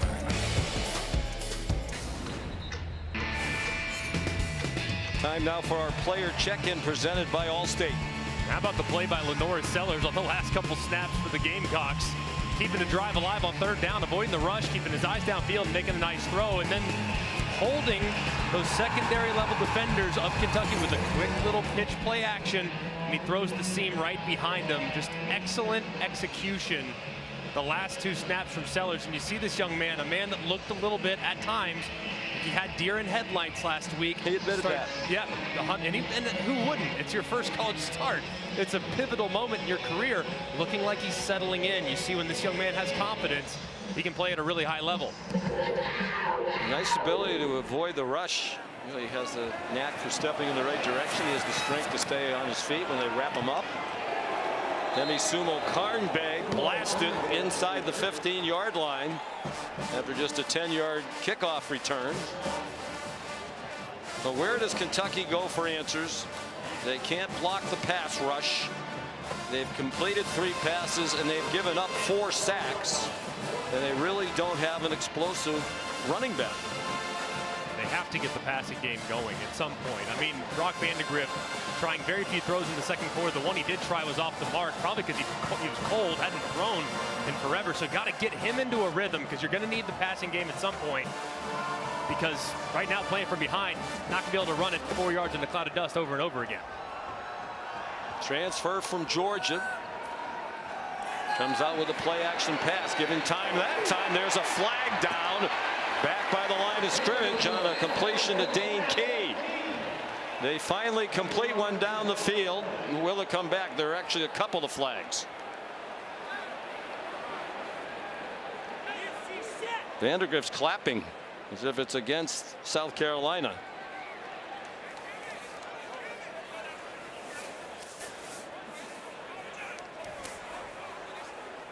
There are fouls on both teams on the play. Illegal shift on the offense. Players were set prior to the ball being snapped. Personal foul, hands to the face, number 90 on the defense. Those fouls offset will replay first down. Wiped out a 24-yard play. TJ Sanders called for the hands to the face.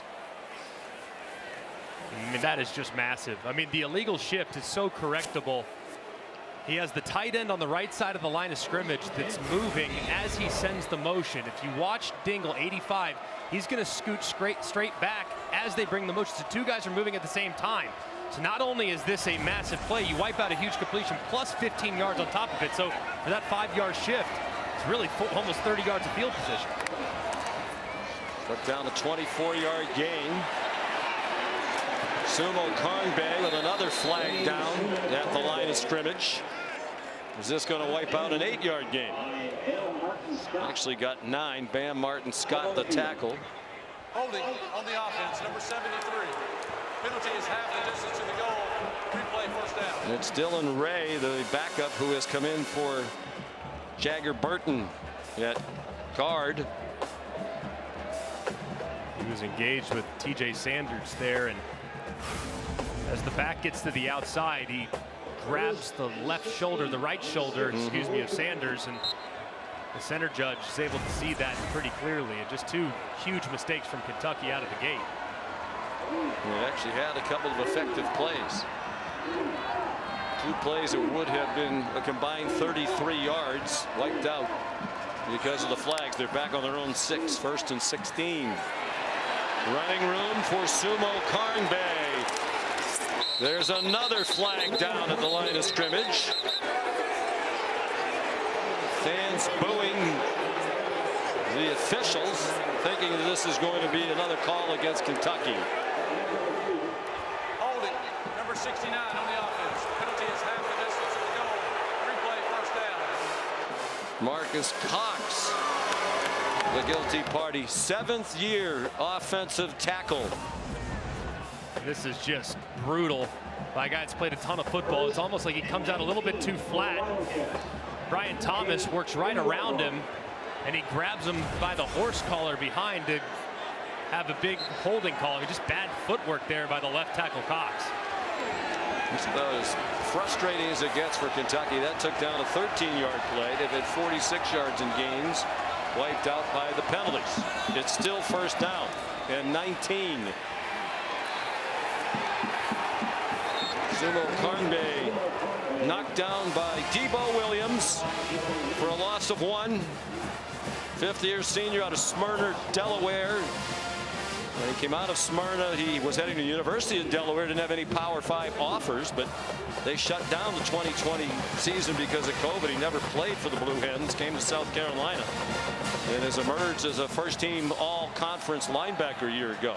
Has really become a force and worked all off season to become more mobile, more flexible, and has become a more rangy player as a result. They're on the 2. This feels dangerous for Kentucky. 5 minutes to go, 3rd quarter. Just a 3-man rush, and still Vandegrift in trouble. Throws it high, and it's almost picked off. Desperation throw, trying to get it to Josh Caddis, the tight end. Even when they rushed 3, it was almost a disaster for Kentucky. O'Donnell Fortune was in coverage nearest Caddis. And DeAndre Jules just working against Eli Cox, the center. I mean, swims it to the right and then back to the left and forces the errant throw that was nearly intercepted. Cox considered to be a good center. 2nd team all-conference a year ago. Making his 37th straight start. They're 1 out of 9 on 3rd down. It's 3rd down and 20. 3-man rush and a high throw over the receiver's head. It was almost intercepted by a diving Vicari Swain.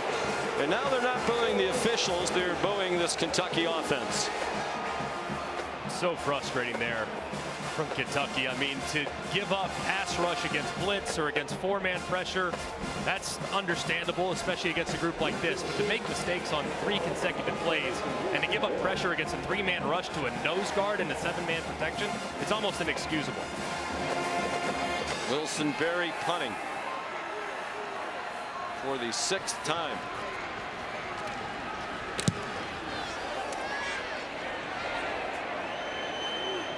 Juju McDowell caught it on the run. Made the first man miss, but not the second. And he's down at the 47-yard line, tackled by Maxwell Hairston. 48-yard punt. 3-yard return. 11-point lead for the Gamecocks.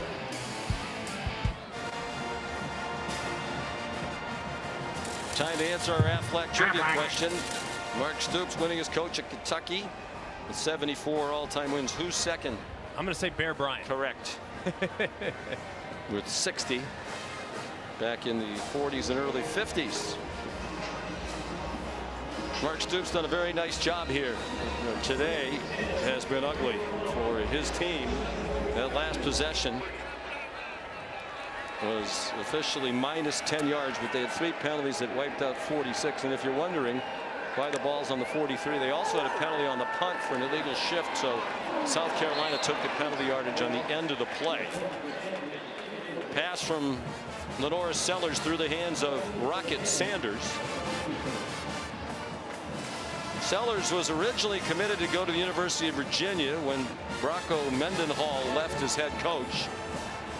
The offensive coordinator of Virginia, Robert Anine, quarterback coach Jason Beck were going to Syracuse to work for Dino Babers. So Sellers committed to Syracuse. He hands it off here to Sanders. But after a very good senior season, there's a flag down on this play too. South Carolina came after him hard, and he decided he wanted to stay close to home. He's from Florence, South Carolina, won a state championship in his senior season. Become a flag fest here in the 3rd quarter. Holding on the offense, number 3. Replay, 2nd down. Mazio Bennett, who's otherwise had a terrific day, including a touchdown reception. That wiped out a 6-yard gain. Constantly mistakes right now from both offenses. And these defenses are great. I mean, they fly around. They're a handful, both of them, along the lines of scrimmage. But, man, there's been some really bad fundamentals with the technique trying to block, not just up front along the offensive line, but on the perimeter as well. That's 2 holds now on South Carolina receivers. And you wonder where the production is going to come from the wide receiver group for South Carolina. We mentioned the lack of big play running backs for Kentucky. They're trying to replace Xavier Legette at South Carolina. Sellers got it off to Jared Brown. That's 71 catches from Legette a year ago. He wound up being little known to becoming a first-round pick of the Carolina Panthers at the end of last season. Yeah, and it really, the offense morphed to try to find ways to get him the ball. And that guy right now for South Carolina really is yet to emerge. I think they have a lot of capable weapons, but do they truly have a #1 wide receiver? I think Dowell Loggins is trying to figure that out. They're 1 on a 7 on 3rd down. Kentucky's 1 for 10.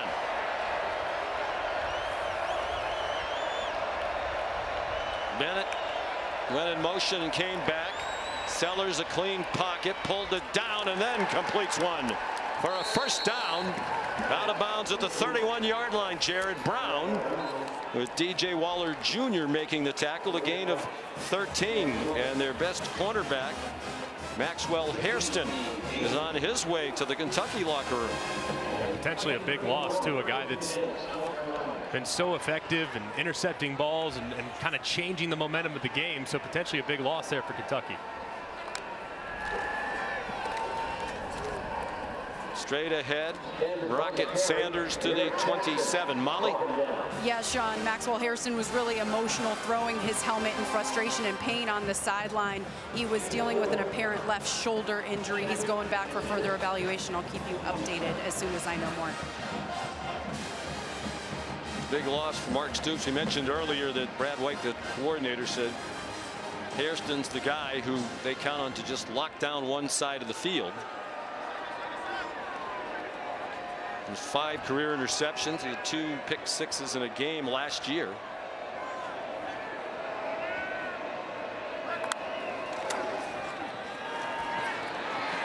Sanders rumbles inside the 25. He comes up about a yard short of the first down.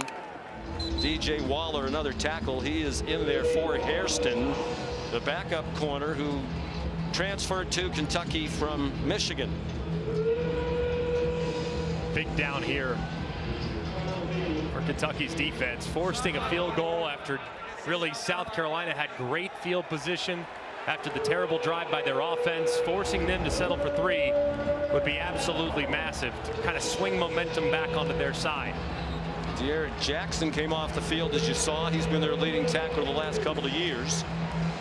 So Kentucky defending a 3rd down and 1 with 2 minutes to go in the 3rd quarter. Trying to stay in the game without a couple of their best defensive players on the field.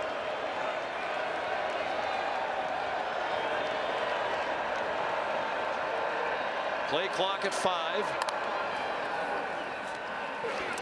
Sanders bounces outside and has room inside the 5, lunging for the pylon. Touchdown.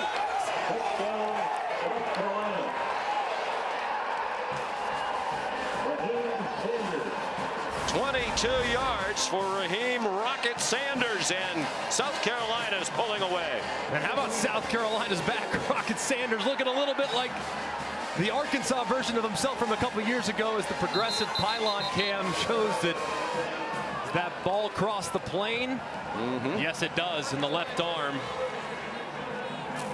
Great effort there as Rocket Sanders refuses to go down. Doesn't look like any part of his body is down. It's like his left backside starts to get down, but the ball at that point was already extended. So unlikely that there will be anything to see on this review that would overturn the call. And how about the run there on 3rd and short? I think the only question here is, does 1 foot touch the sideline around the 2-yard line there? Right. And where's the ball at that point too? Yeah. The foot is clearly out of bounds there. And then the question was the ball already over the pylon? see, and extend here. Foot's out right there. Now sync things up to look as to whether or not that ball has crossed the plane. Now you need to leave the producing to Phil Dean. All right. Yeah, I think he's out before the ball gets to the pylon. Very close, and it, of course, has to be indisputable video evidence beyond all doubt. I thought it was there. Not to tell Phil what to do again, but I think if they slowed that one down a little bit, his heel is on the line, on the boundary, with the ball still heading toward the goal line. John Allman is the replay official. All right. When is the foot on the sideline? Right there. And the ball, to me, I mean, it's not right down the line, but it doesn't look like he's at the goal line yet. It looks, I agree with you, but is there enough video evidence to overturn? Probably not. Is the challenge that the video replay officials will have. And right there, I can't know for certain whether or not that nose is crossed. And since it was called a touchdown on the field, it's tough to assume they overturn it. But man, either way, very, very close play there. We're taking a very long look at this. Either way, a promising second half on offense for South Carolina. Sanders, one of the best running backs in the country 2 years ago at Arkansas. They rushed for 1,443 yards and 10 touchdowns. For a little bit of context, that's 320 more yards rushing than South Carolina ran for as a team all of last season. Last season was rough as Molly amplified due to the injuries. He had a connection with Dow Loggins, who's the OC here at South Carolina. Loggins spent 2 years on the coaching staff at Arkansas while Rocket Sanders was there. And they need this guy. We asked Dow Loggins yesterday. He threw the ball, he ran the ball only 36% of the time last year. Is that because you had Spencer Rattler and Xavier Legette? Or is it because you had a bad offensive line and not a very good running back group, or both? And he said, really both. Yeah. Now they have a good running back, and they think an improved offensive line. And a quarterback that's very capable with his legs as well. And still kind of a question mark at wide receiver, too. So you would think this offense would certainly revert more towards being a ground and pound attack. Here's David Smith with the verdict.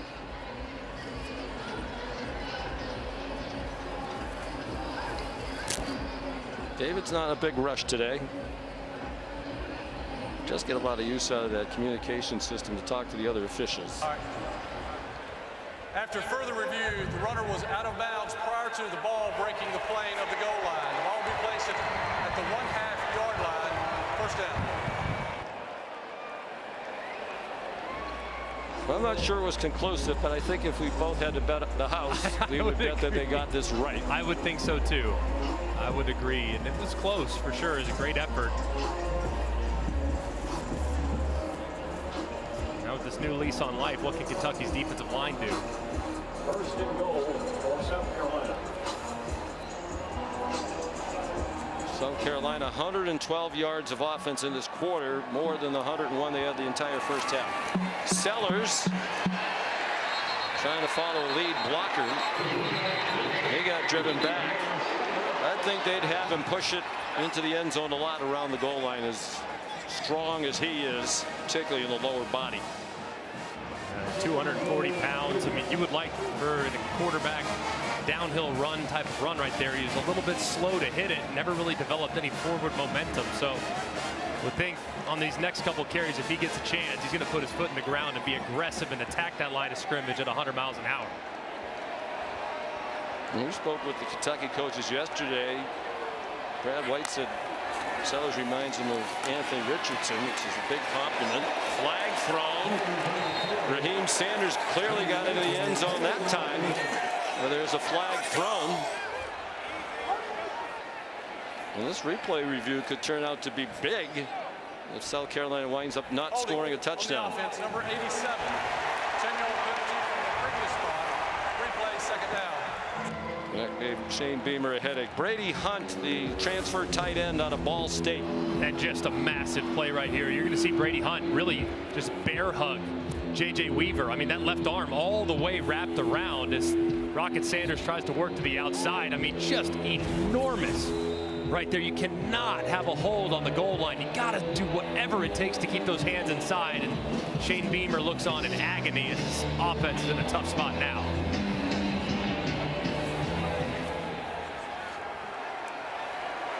Each team has been penalized 5 times. Feels like there have been more than that because many of them have been quite costly. The fake to Sanders. Sellers fires. There's another flag down. The pass is incomplete in the end zone. He was trying to jam it into Joshua Simon, the tight end, who scored the last touchdown. The 19th receiving touchdown of his career. On the defense, number 10. Penalty is half the distance to the goal. Results in automatic first down. Jansen Dunn, the backup cornerback. He plays the nickel for them, a transfer from Ohio State. And yes, both of these teams are loaded with transfers. Jared Brown working a post on the inside, and Dunn with that left arm just grabbing the receiver as he crosses face. And it's tough to be out there on an island, but he was beat. Tough matchup there for him against Brown. So first and goal, and if South Carolina scores a touchdown, this whole sequence works out better for them because it's going to take more time off the clock. And it's Sanders not to be denied. Joshua Simon leading the way. The 6-yard touchdown run with 28 seconds to go in the third quarter. And a play they had some success with earlier. Just guard, tight end, counter, and they block it up perfectly. This time, number 87, Brady Hunt, does keep his hands inside. Sanders hits it at an angle and is too difficult and too strong to bring down before he finds pay dirt. Just an excellent drive there on the short field by the Gamecocks. Alex Herrera for the extra point. And it's 24-6. South Carolina with the lead. The SEC on ABC. Lenoris Sanders and the Gamecock offense find nice rhythm here in the third quarter. I think he's going to be a very good player for them for a long time. And I think it's confidence. I mean, it's as much confidence as anything else. I mean, you started to see it on that third down conversion. The throws after that have really been pinpoint. I think he's made good decisions. So you can see, man, he's got a very high ceiling now. It's about believing in himself that he can do it against the best in the country in the SEC. Alex Herrera kicks off. Dropped for a moment by Barryon Brown. Then that kind of a day for the Cats. Flag thrown from deep center field. We have 3 total penalties enforced in the first half. There have been 8 in this quarter, and this will be the 9th. It'd be easier to tell us which plays haven't had a penalty on them in the last couple series. Just watching football, it seems like there have been more flags thrown all over football this year. Number 44 on the receiving team. Penalty is half the distance to the goal. First down.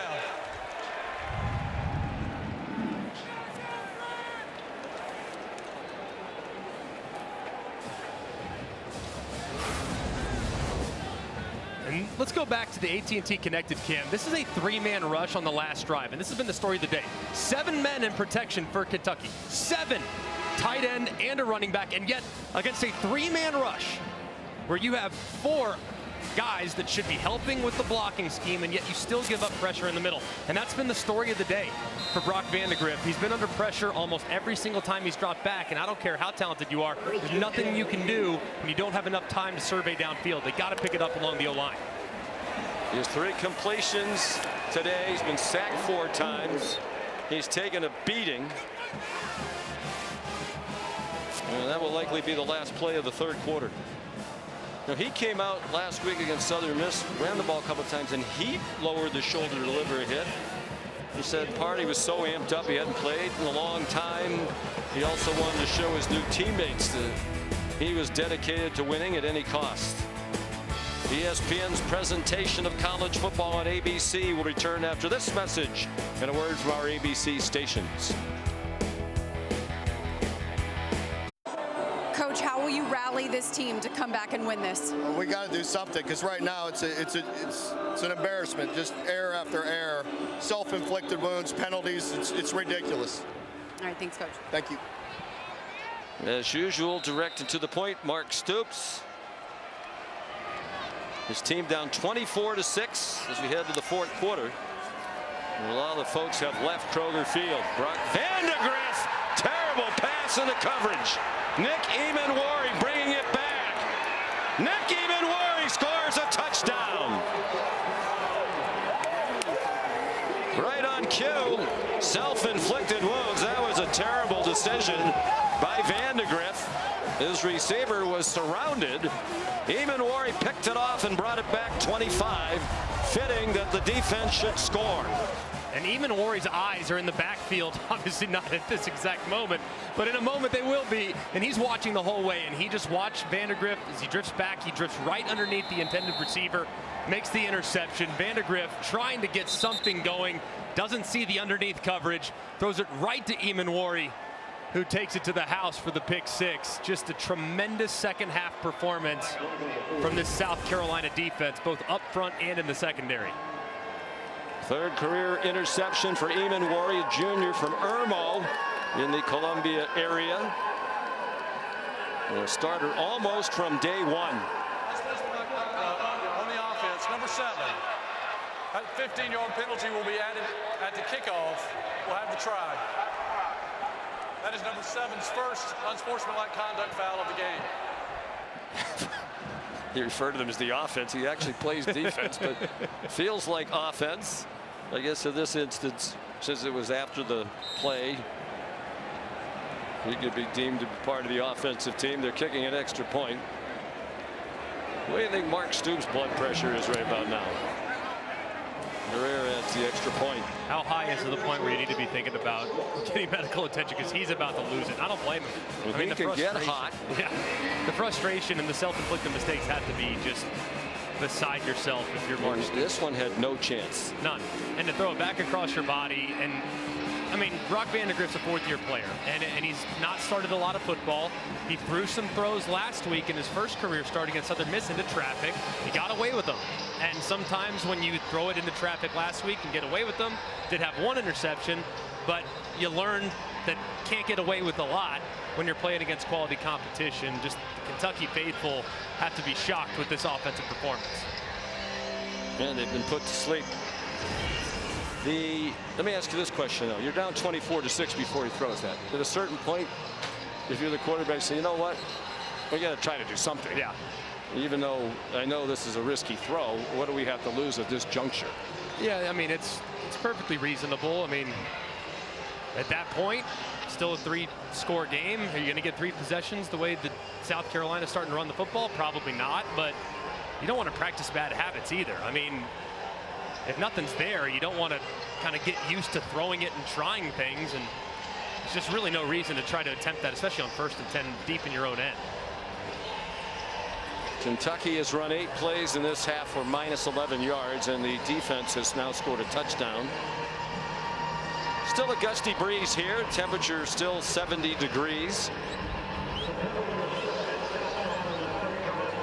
And a lot of the patrons here have decided to go do something else on this beautiful day. Maybe sneak in an emergency night. Keeneland's not open yet. A couple more weeks. Minus 11 will get you heading to the exits. And it doesn't even account for the hidden yardage that was lost as well. I mean, 4 straight penalties leading to minus nearly 50 yards of offense. Rivera squibbed it down the field. Risk a big return by Barryon Brown, who led the country last year. 17 yards on that return. Kick off your Week 1 NFL Sunday at 10 a.m. with the Countdown Crew on ESPN. The app, they'll have the early breaking stories, injury updates, previews of each game right up to kickoff. And then Monday night, it's the 55th season of Monday Night Football. And it kicks off on ESPN Deportes and ESPN Plus.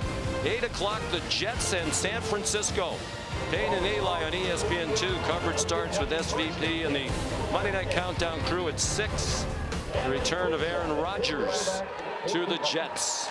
He went 7-10 last year.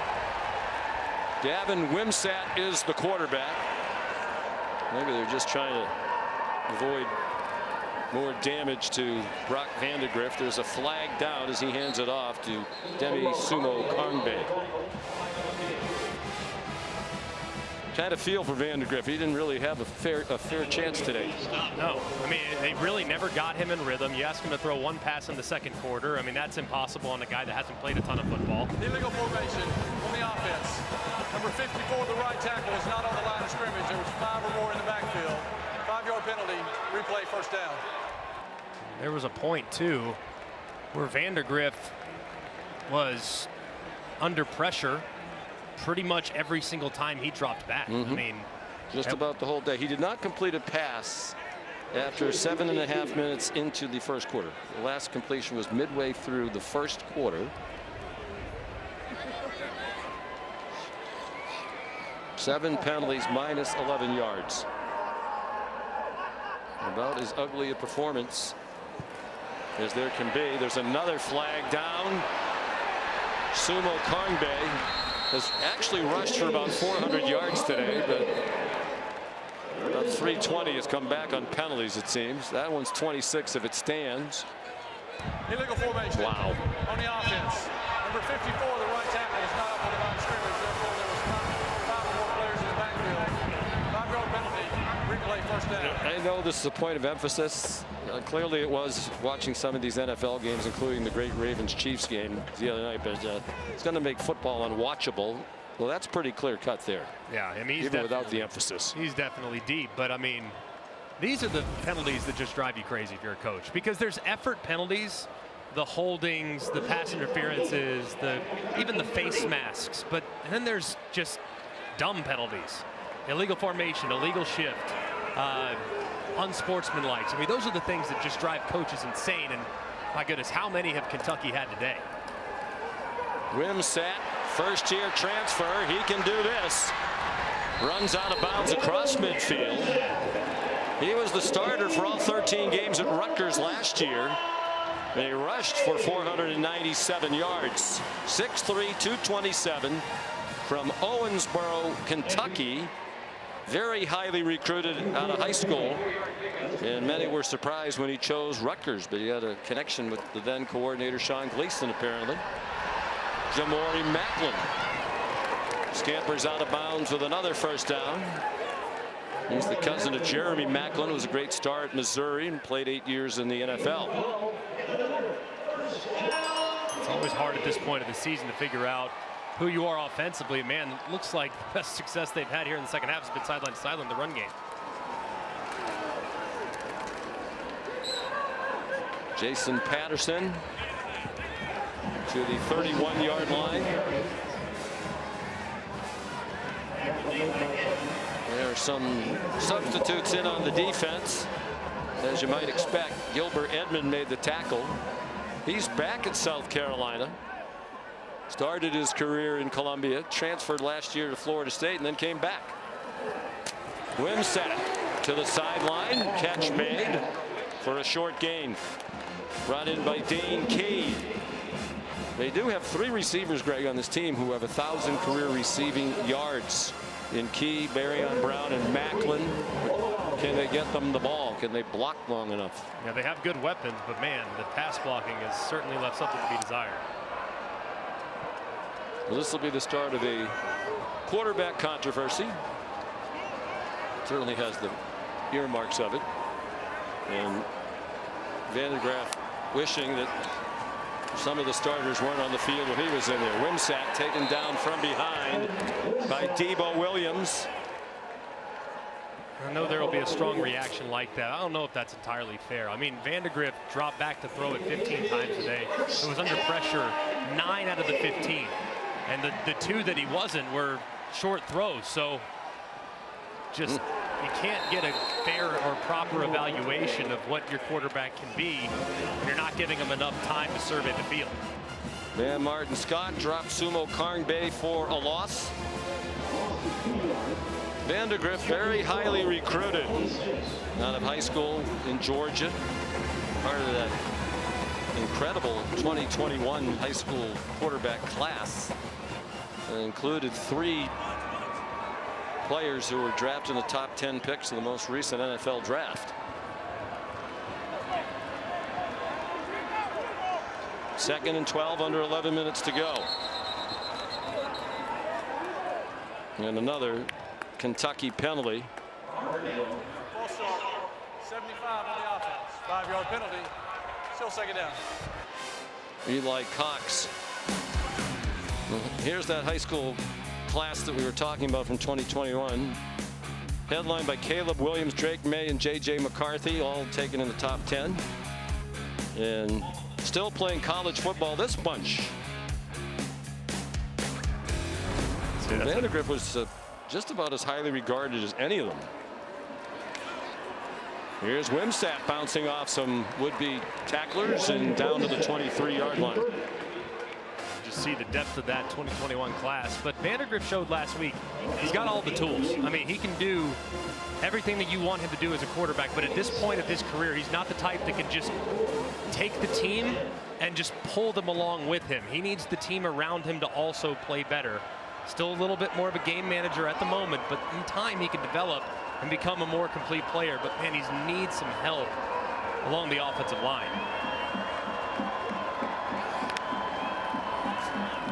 Wimsatt intercepted. Picked off by Jalen Kilgore.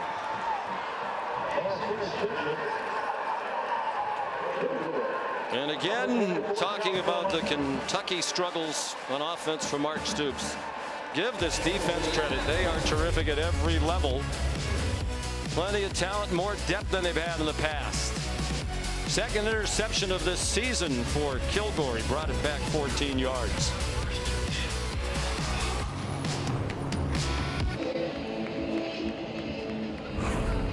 You're watching the SEC on ABC, presented by Burger King from Kroger Field in Lexington, all South Carolina. They're going to go to 2-0 with the defense dominating in both weeks. Last week against Old Dominion and today here against Kentucky. Under 10 minutes to go. Juju McDowell, the ball carrier. Deion Walker made the tackle. Gain of 4. SEC football continues tonight on SEC Network. 7:45 Houston against number 15 Oklahoma. Download the ESPN app or go to ESPNplus.com/schedule to watch all the action.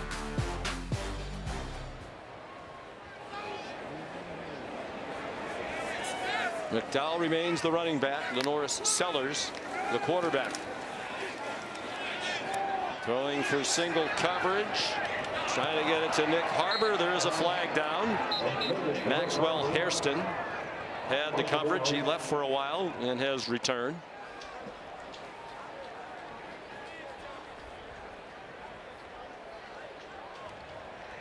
Pass interference on the defense. Number 11.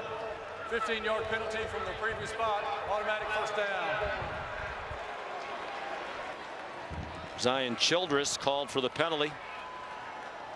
Well, Nick Harbor is an intriguing football player, dual sport athlete, great track athlete, 6'5", 235. There's many in the fan base for the Gamecocks who would like to see him get more involved.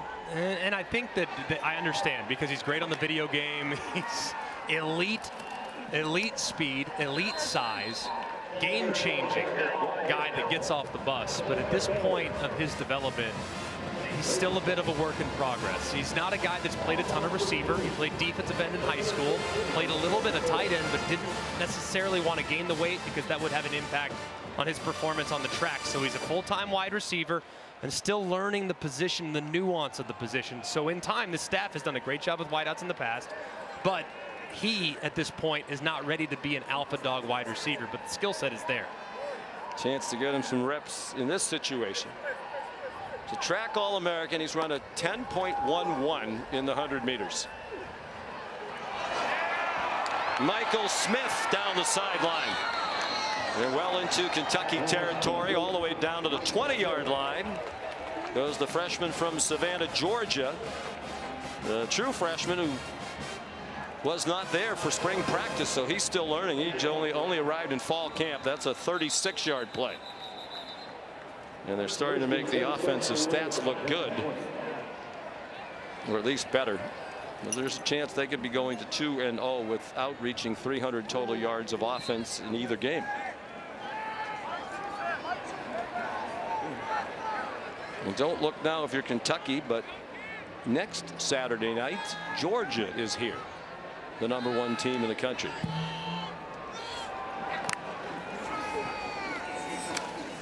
Juju McDowell with another flag down. And a helmet off. Kentucky, by the way, was flagged for 1 penalty in the first half. They're now up to 11.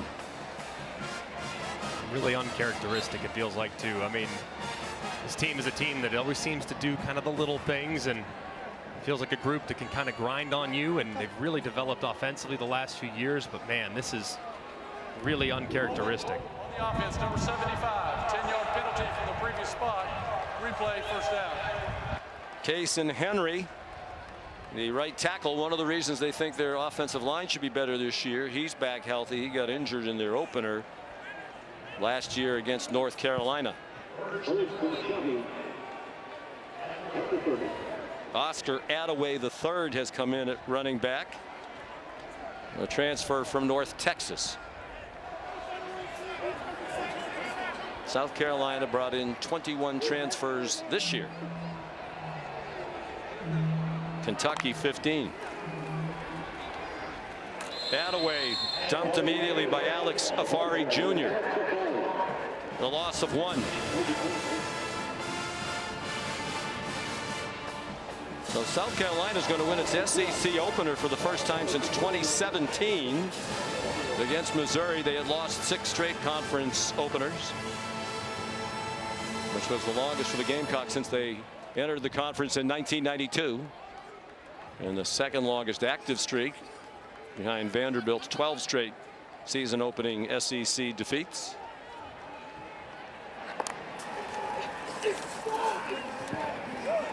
Lenora Sellers takes it down and runs out of bounds at the 28.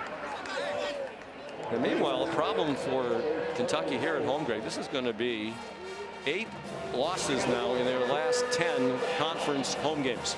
Yeah, that's pretty surprising, too, as this place has developed into a very difficult place for opposing teams to travel to and play in. I think they kind of ran into a buzzsaw today. Obviously, a ton of self-inflicted mistakes. But, man, this South Carolina team, last week, highly unimpressive offensively, dominant defensively. You saw the light start to flicker on here in the second half offensively. And with the way they defend and rush the passer, this team might be a problem for a lot of folks moving forward in the year. Well, the offense has really benefited in both games from short fields. Their first touchdown drive last week and their last were both on. Still third down. Takeaways by the defense inside the 10-yard line. They had to score with about 6 minutes to go to beat Old Dominion after the defense got them the ball back last week to set up the winning touchdown inside the 10. Sellers 11 out of 15 passing for 159, 2 TDs, and 1 interception. And he's taken down for a loss back at the 35-yard line by Steven Souls, a true freshman. And the coaches yesterday said you might want to add Steven Souls to your spotting chart because he's been very impressive in practice, and there's a good chance he's going to get into the game, and obviously he is. And continuing to find more and more of those guys. You know they're going to be great up the middle for sure. Deion Walker's going to continue to play at an all SEC, all American caliber level. JJ Weaver's got that potential as well, but finding someone on the other side can really make life a lot easier for those guys. That's what South Carolina's done. I mean, they got Kyle Kennard, and you have on the other side Dylan Stewart, and now the interior guys get some one-on-one. So having another guy step up like Souls could be huge for Kentucky moving forward. Ty Kroger, they're well coached. They'll let the play clock go down, and the game clock under 5 minutes to go.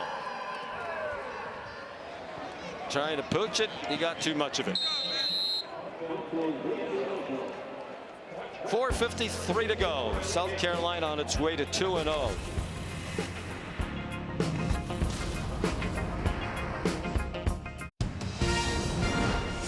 SEC on ABC is presented by Burger King. You rule.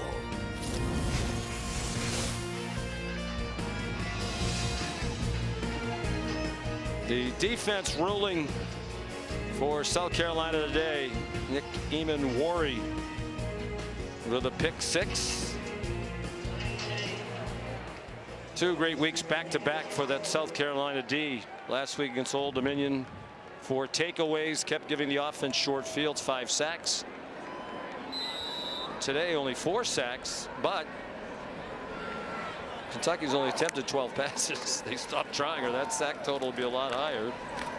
Jason Patterson, the ball carrier. So where do we think South Carolina is, Greg, in year 4 now under Shane Beamer? And is this really feisty and talented defense good enough to make them a surprising contender in the conference? Well, I think contender feels like maybe a bridge too far, but I tell you what, I don't want to be a contender and see South Carolina on the schedule now. With those guys off the edge defensively, man, they are a handful. Now, it's about the offense. Can they kind of get up to speed and complement that defense? Because they're going to cause a lot of problems for teams in this league with how they can rush the passer and put a lot of pressure on that position.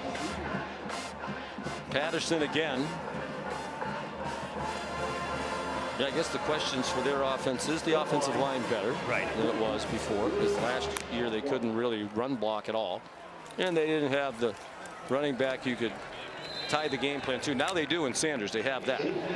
And then is there somebody in the wide receiver group who can at least help a little bit, replacing what they got from Xavier Legette? Yeah, and I mean, I think a lot of it for them too. I mean, they have good speed and weapons on the perimeter, but who's that guy that's going to go and win that 50-50 ball? Is it Nick Harbor? Because at this point, I don't know if it is, but can Jared Brown do that? Can Dre Jacobs do that? That's what they got to identify, are those guys that can win against big corners that are physical and could potentially knock them off their routes. Because it's not a very big core. It's a group that's more catch and run, and that might be something that'll be challenging as they move forward. Even the 3rd-string defensive tackles are putting pressure. That was big Monkel Goodwine, number 44, who was in pursuit of Wimsatt, forced him to throw it. He's a transfer from Alabama. Wimsatt stayed on his feet, got very close to the 1st down marker, and he did get it with an 11-yard gain. South Carolina defense reminds me a little bit of the defense that Missouri had when they first joined the league. They ended up actually going to consecutive SEC championships because they had 2 bell cow defensive ends that were off the charts good. One Shane Ray, Michael Salmon. Those guys just wrecked the game almost every single week for the opposing offense, and that's kind of how the South Carolina defense is structured. Really good up front with 2 guys that can completely take over. There's Clayton White, certainly helps as well.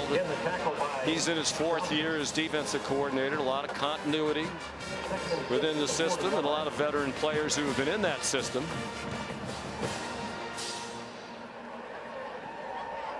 Wimsatt 2 out of 4 passing now for 7 yards. He's rushed 5 times for 48 yards.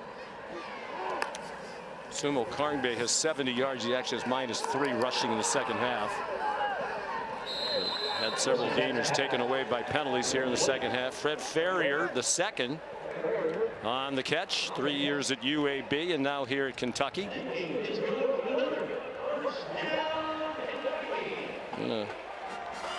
Big test upcoming for South Carolina back in Columbia next Saturday when LSU comes to town to Williams-Brice for the first time since 2008. 2-minute timeout.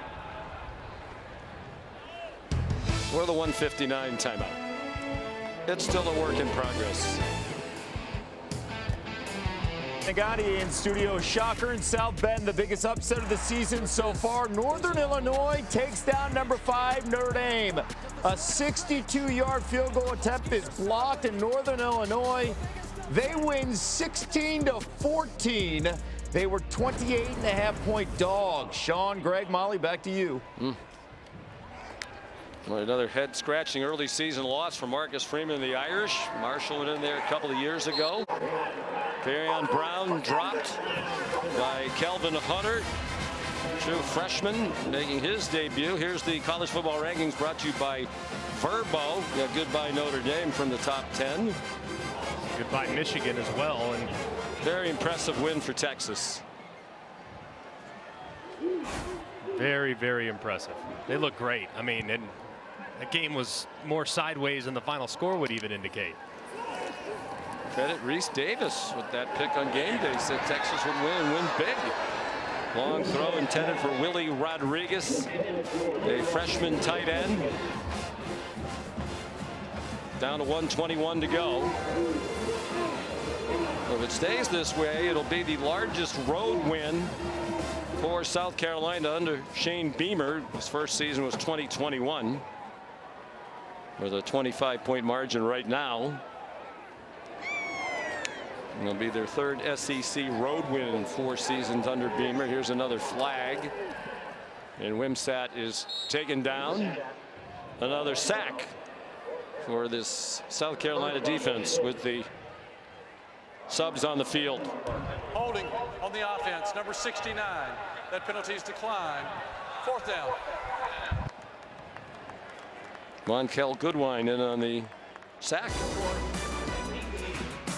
There's more college football action after our game tonight. And there's a good wine for Greg McElroy as well. 7:30. Tennessee and NC State both in the top 25 in the Duke's Mayo Classic from Charlotte, a neutral site game. It's really going to be a fascinating matchup. I love the way NC State plays defense, and I love the way Tennessee plays offense. I mean, it's just going to be awesome to see Tony Gibson and that defensive coordinator and that staff on NC State's defensive side against Josh Heupel on the offensive side. Just going to be an amazing cat and mouse game. And can you pronounce Nico's name for me again? Nico Iamaleava. Iamaleava. Good for you. Yeah. Willie Rodriguez could not make the catch. 1 minute to go. The celebration has already begun on the Gamecock sideline.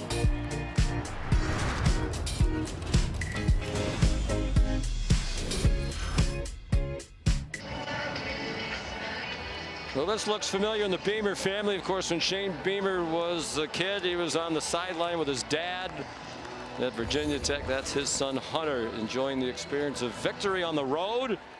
And it doesn't get any easier with the schedule going forward. We talked about it earlier. If you're going to have a big year, these are the kind you have to win, and they're going to win this one convincingly. They go to Alabama, to Oklahoma. Ole Miss isn't bad. And of course, next week will be another really good barometer now against an LSU team that's still in the top 20 even after the opening defeat. Yeah, and we're going to find it. We know LSU's got a great offensive line. That's been their strength for a couple of years now, and we're going to find out just how good this pass rush is. So it's going to be a great test for them next week, but they get it in the friendly confines there at Williams-Brice. And tell you what, you woke Ole Miss and Missouri up knowing that you got to travel up there as well later in the year. Feels like an important year for Shane Beamer. The first 2 were terrific, 7-6, and then an 8-5 last year, a step back to 5-7. But year 4 off to an excellent start. They go to 2-0, 1-0 in the conference, and they make history. They are the first team to be in first place in the 16-team Southeastern Conference. They'll be in first place all by themselves, because this is the first and only SEC game of this week in this season so far. Here's Molly. Coach, you told us before the game this defense felt doubted and overlooked going into this one. What kind of statement did they make today with yet another dominant performance? An unbelievable statement by our defense, but an unbelievable statement about our entire program. You know, there was a perception out there about our team this week, but it wasn't reality.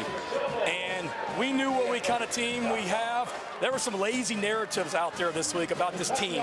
And we got a bunch of tough, gritty young men, starting with our quarterback. Offense, defense, special teams, everybody did it today, and that's a team win. We got 74 players up here, but we got 120 guys on our football team. And there's a bunch of guys in Columbia right now watching this on TV, and I want them to know that they are a huge part of this. The scout team, everybody involved with our program made a statement about what Gamecock football is about today. You mentioned Lenora Sellers with his first SEC road win. What kind of progress did you see from him and your offense week 1 to week 2? We got better, and the exciting thing is we can be so much better. You know, I mean, what a performance by our defense. We gave them 3 with the turnover, but you know, the offense made plays. We had a hell of a second half right there as well. Lenoris is gritty. He's going to continue to learn. We're going to continue to get better on offense, and that's the exciting thing. You know, I mean, this is a great team we just beat, but nobody came in. We expected this, you know, and that's nothing against Kentucky, but there was great confidence coming in here today, not to keep it close and hope things work out, but there's great confidence on this football team, and we showed it today. If your defense continues to dominate and your offense progresses the way that it should, what can this year's South Carolina team accomplish? I think we got all the ingredients. So many of my dad's teams at Virginia Tech he had back in the day. Great defense, great special teams. Offense kind of will continue to get better as the year goes. But, I mean, we came up here, we started, I think, 3 true freshmen on offense today, a redshirt freshman quarterback. We got a defense, a veteran defense that I think people have forgotten about going back to last year. We played pretty good defense down the stretch last year, and we started out this season with pretty good defense. And, you know, it wasn't great last week against Old Dominion, but we got better as a team this week, and we'll continue to get better, and we need to be a lot better next Saturday at high noon against LSU, and we need Williams-Brice Stadium freaking rocking next Saturday at 12 noon. All right, thank you. Congratulations on the win, Coach. Thanks so much. Got his talking points in. His daughters would like his attention now as well. Very impressive win for South Carolina. They go to 2-0. Final score here in Lexington. The Gamecocks 31, the Kentucky Wildcats 6. Now for our great crew, led by our producer Phil Dean, our director Scott Johnson. For Molly McGrath and Greg McElroy, Sean McDonough saying so long from Lexington, Kentucky.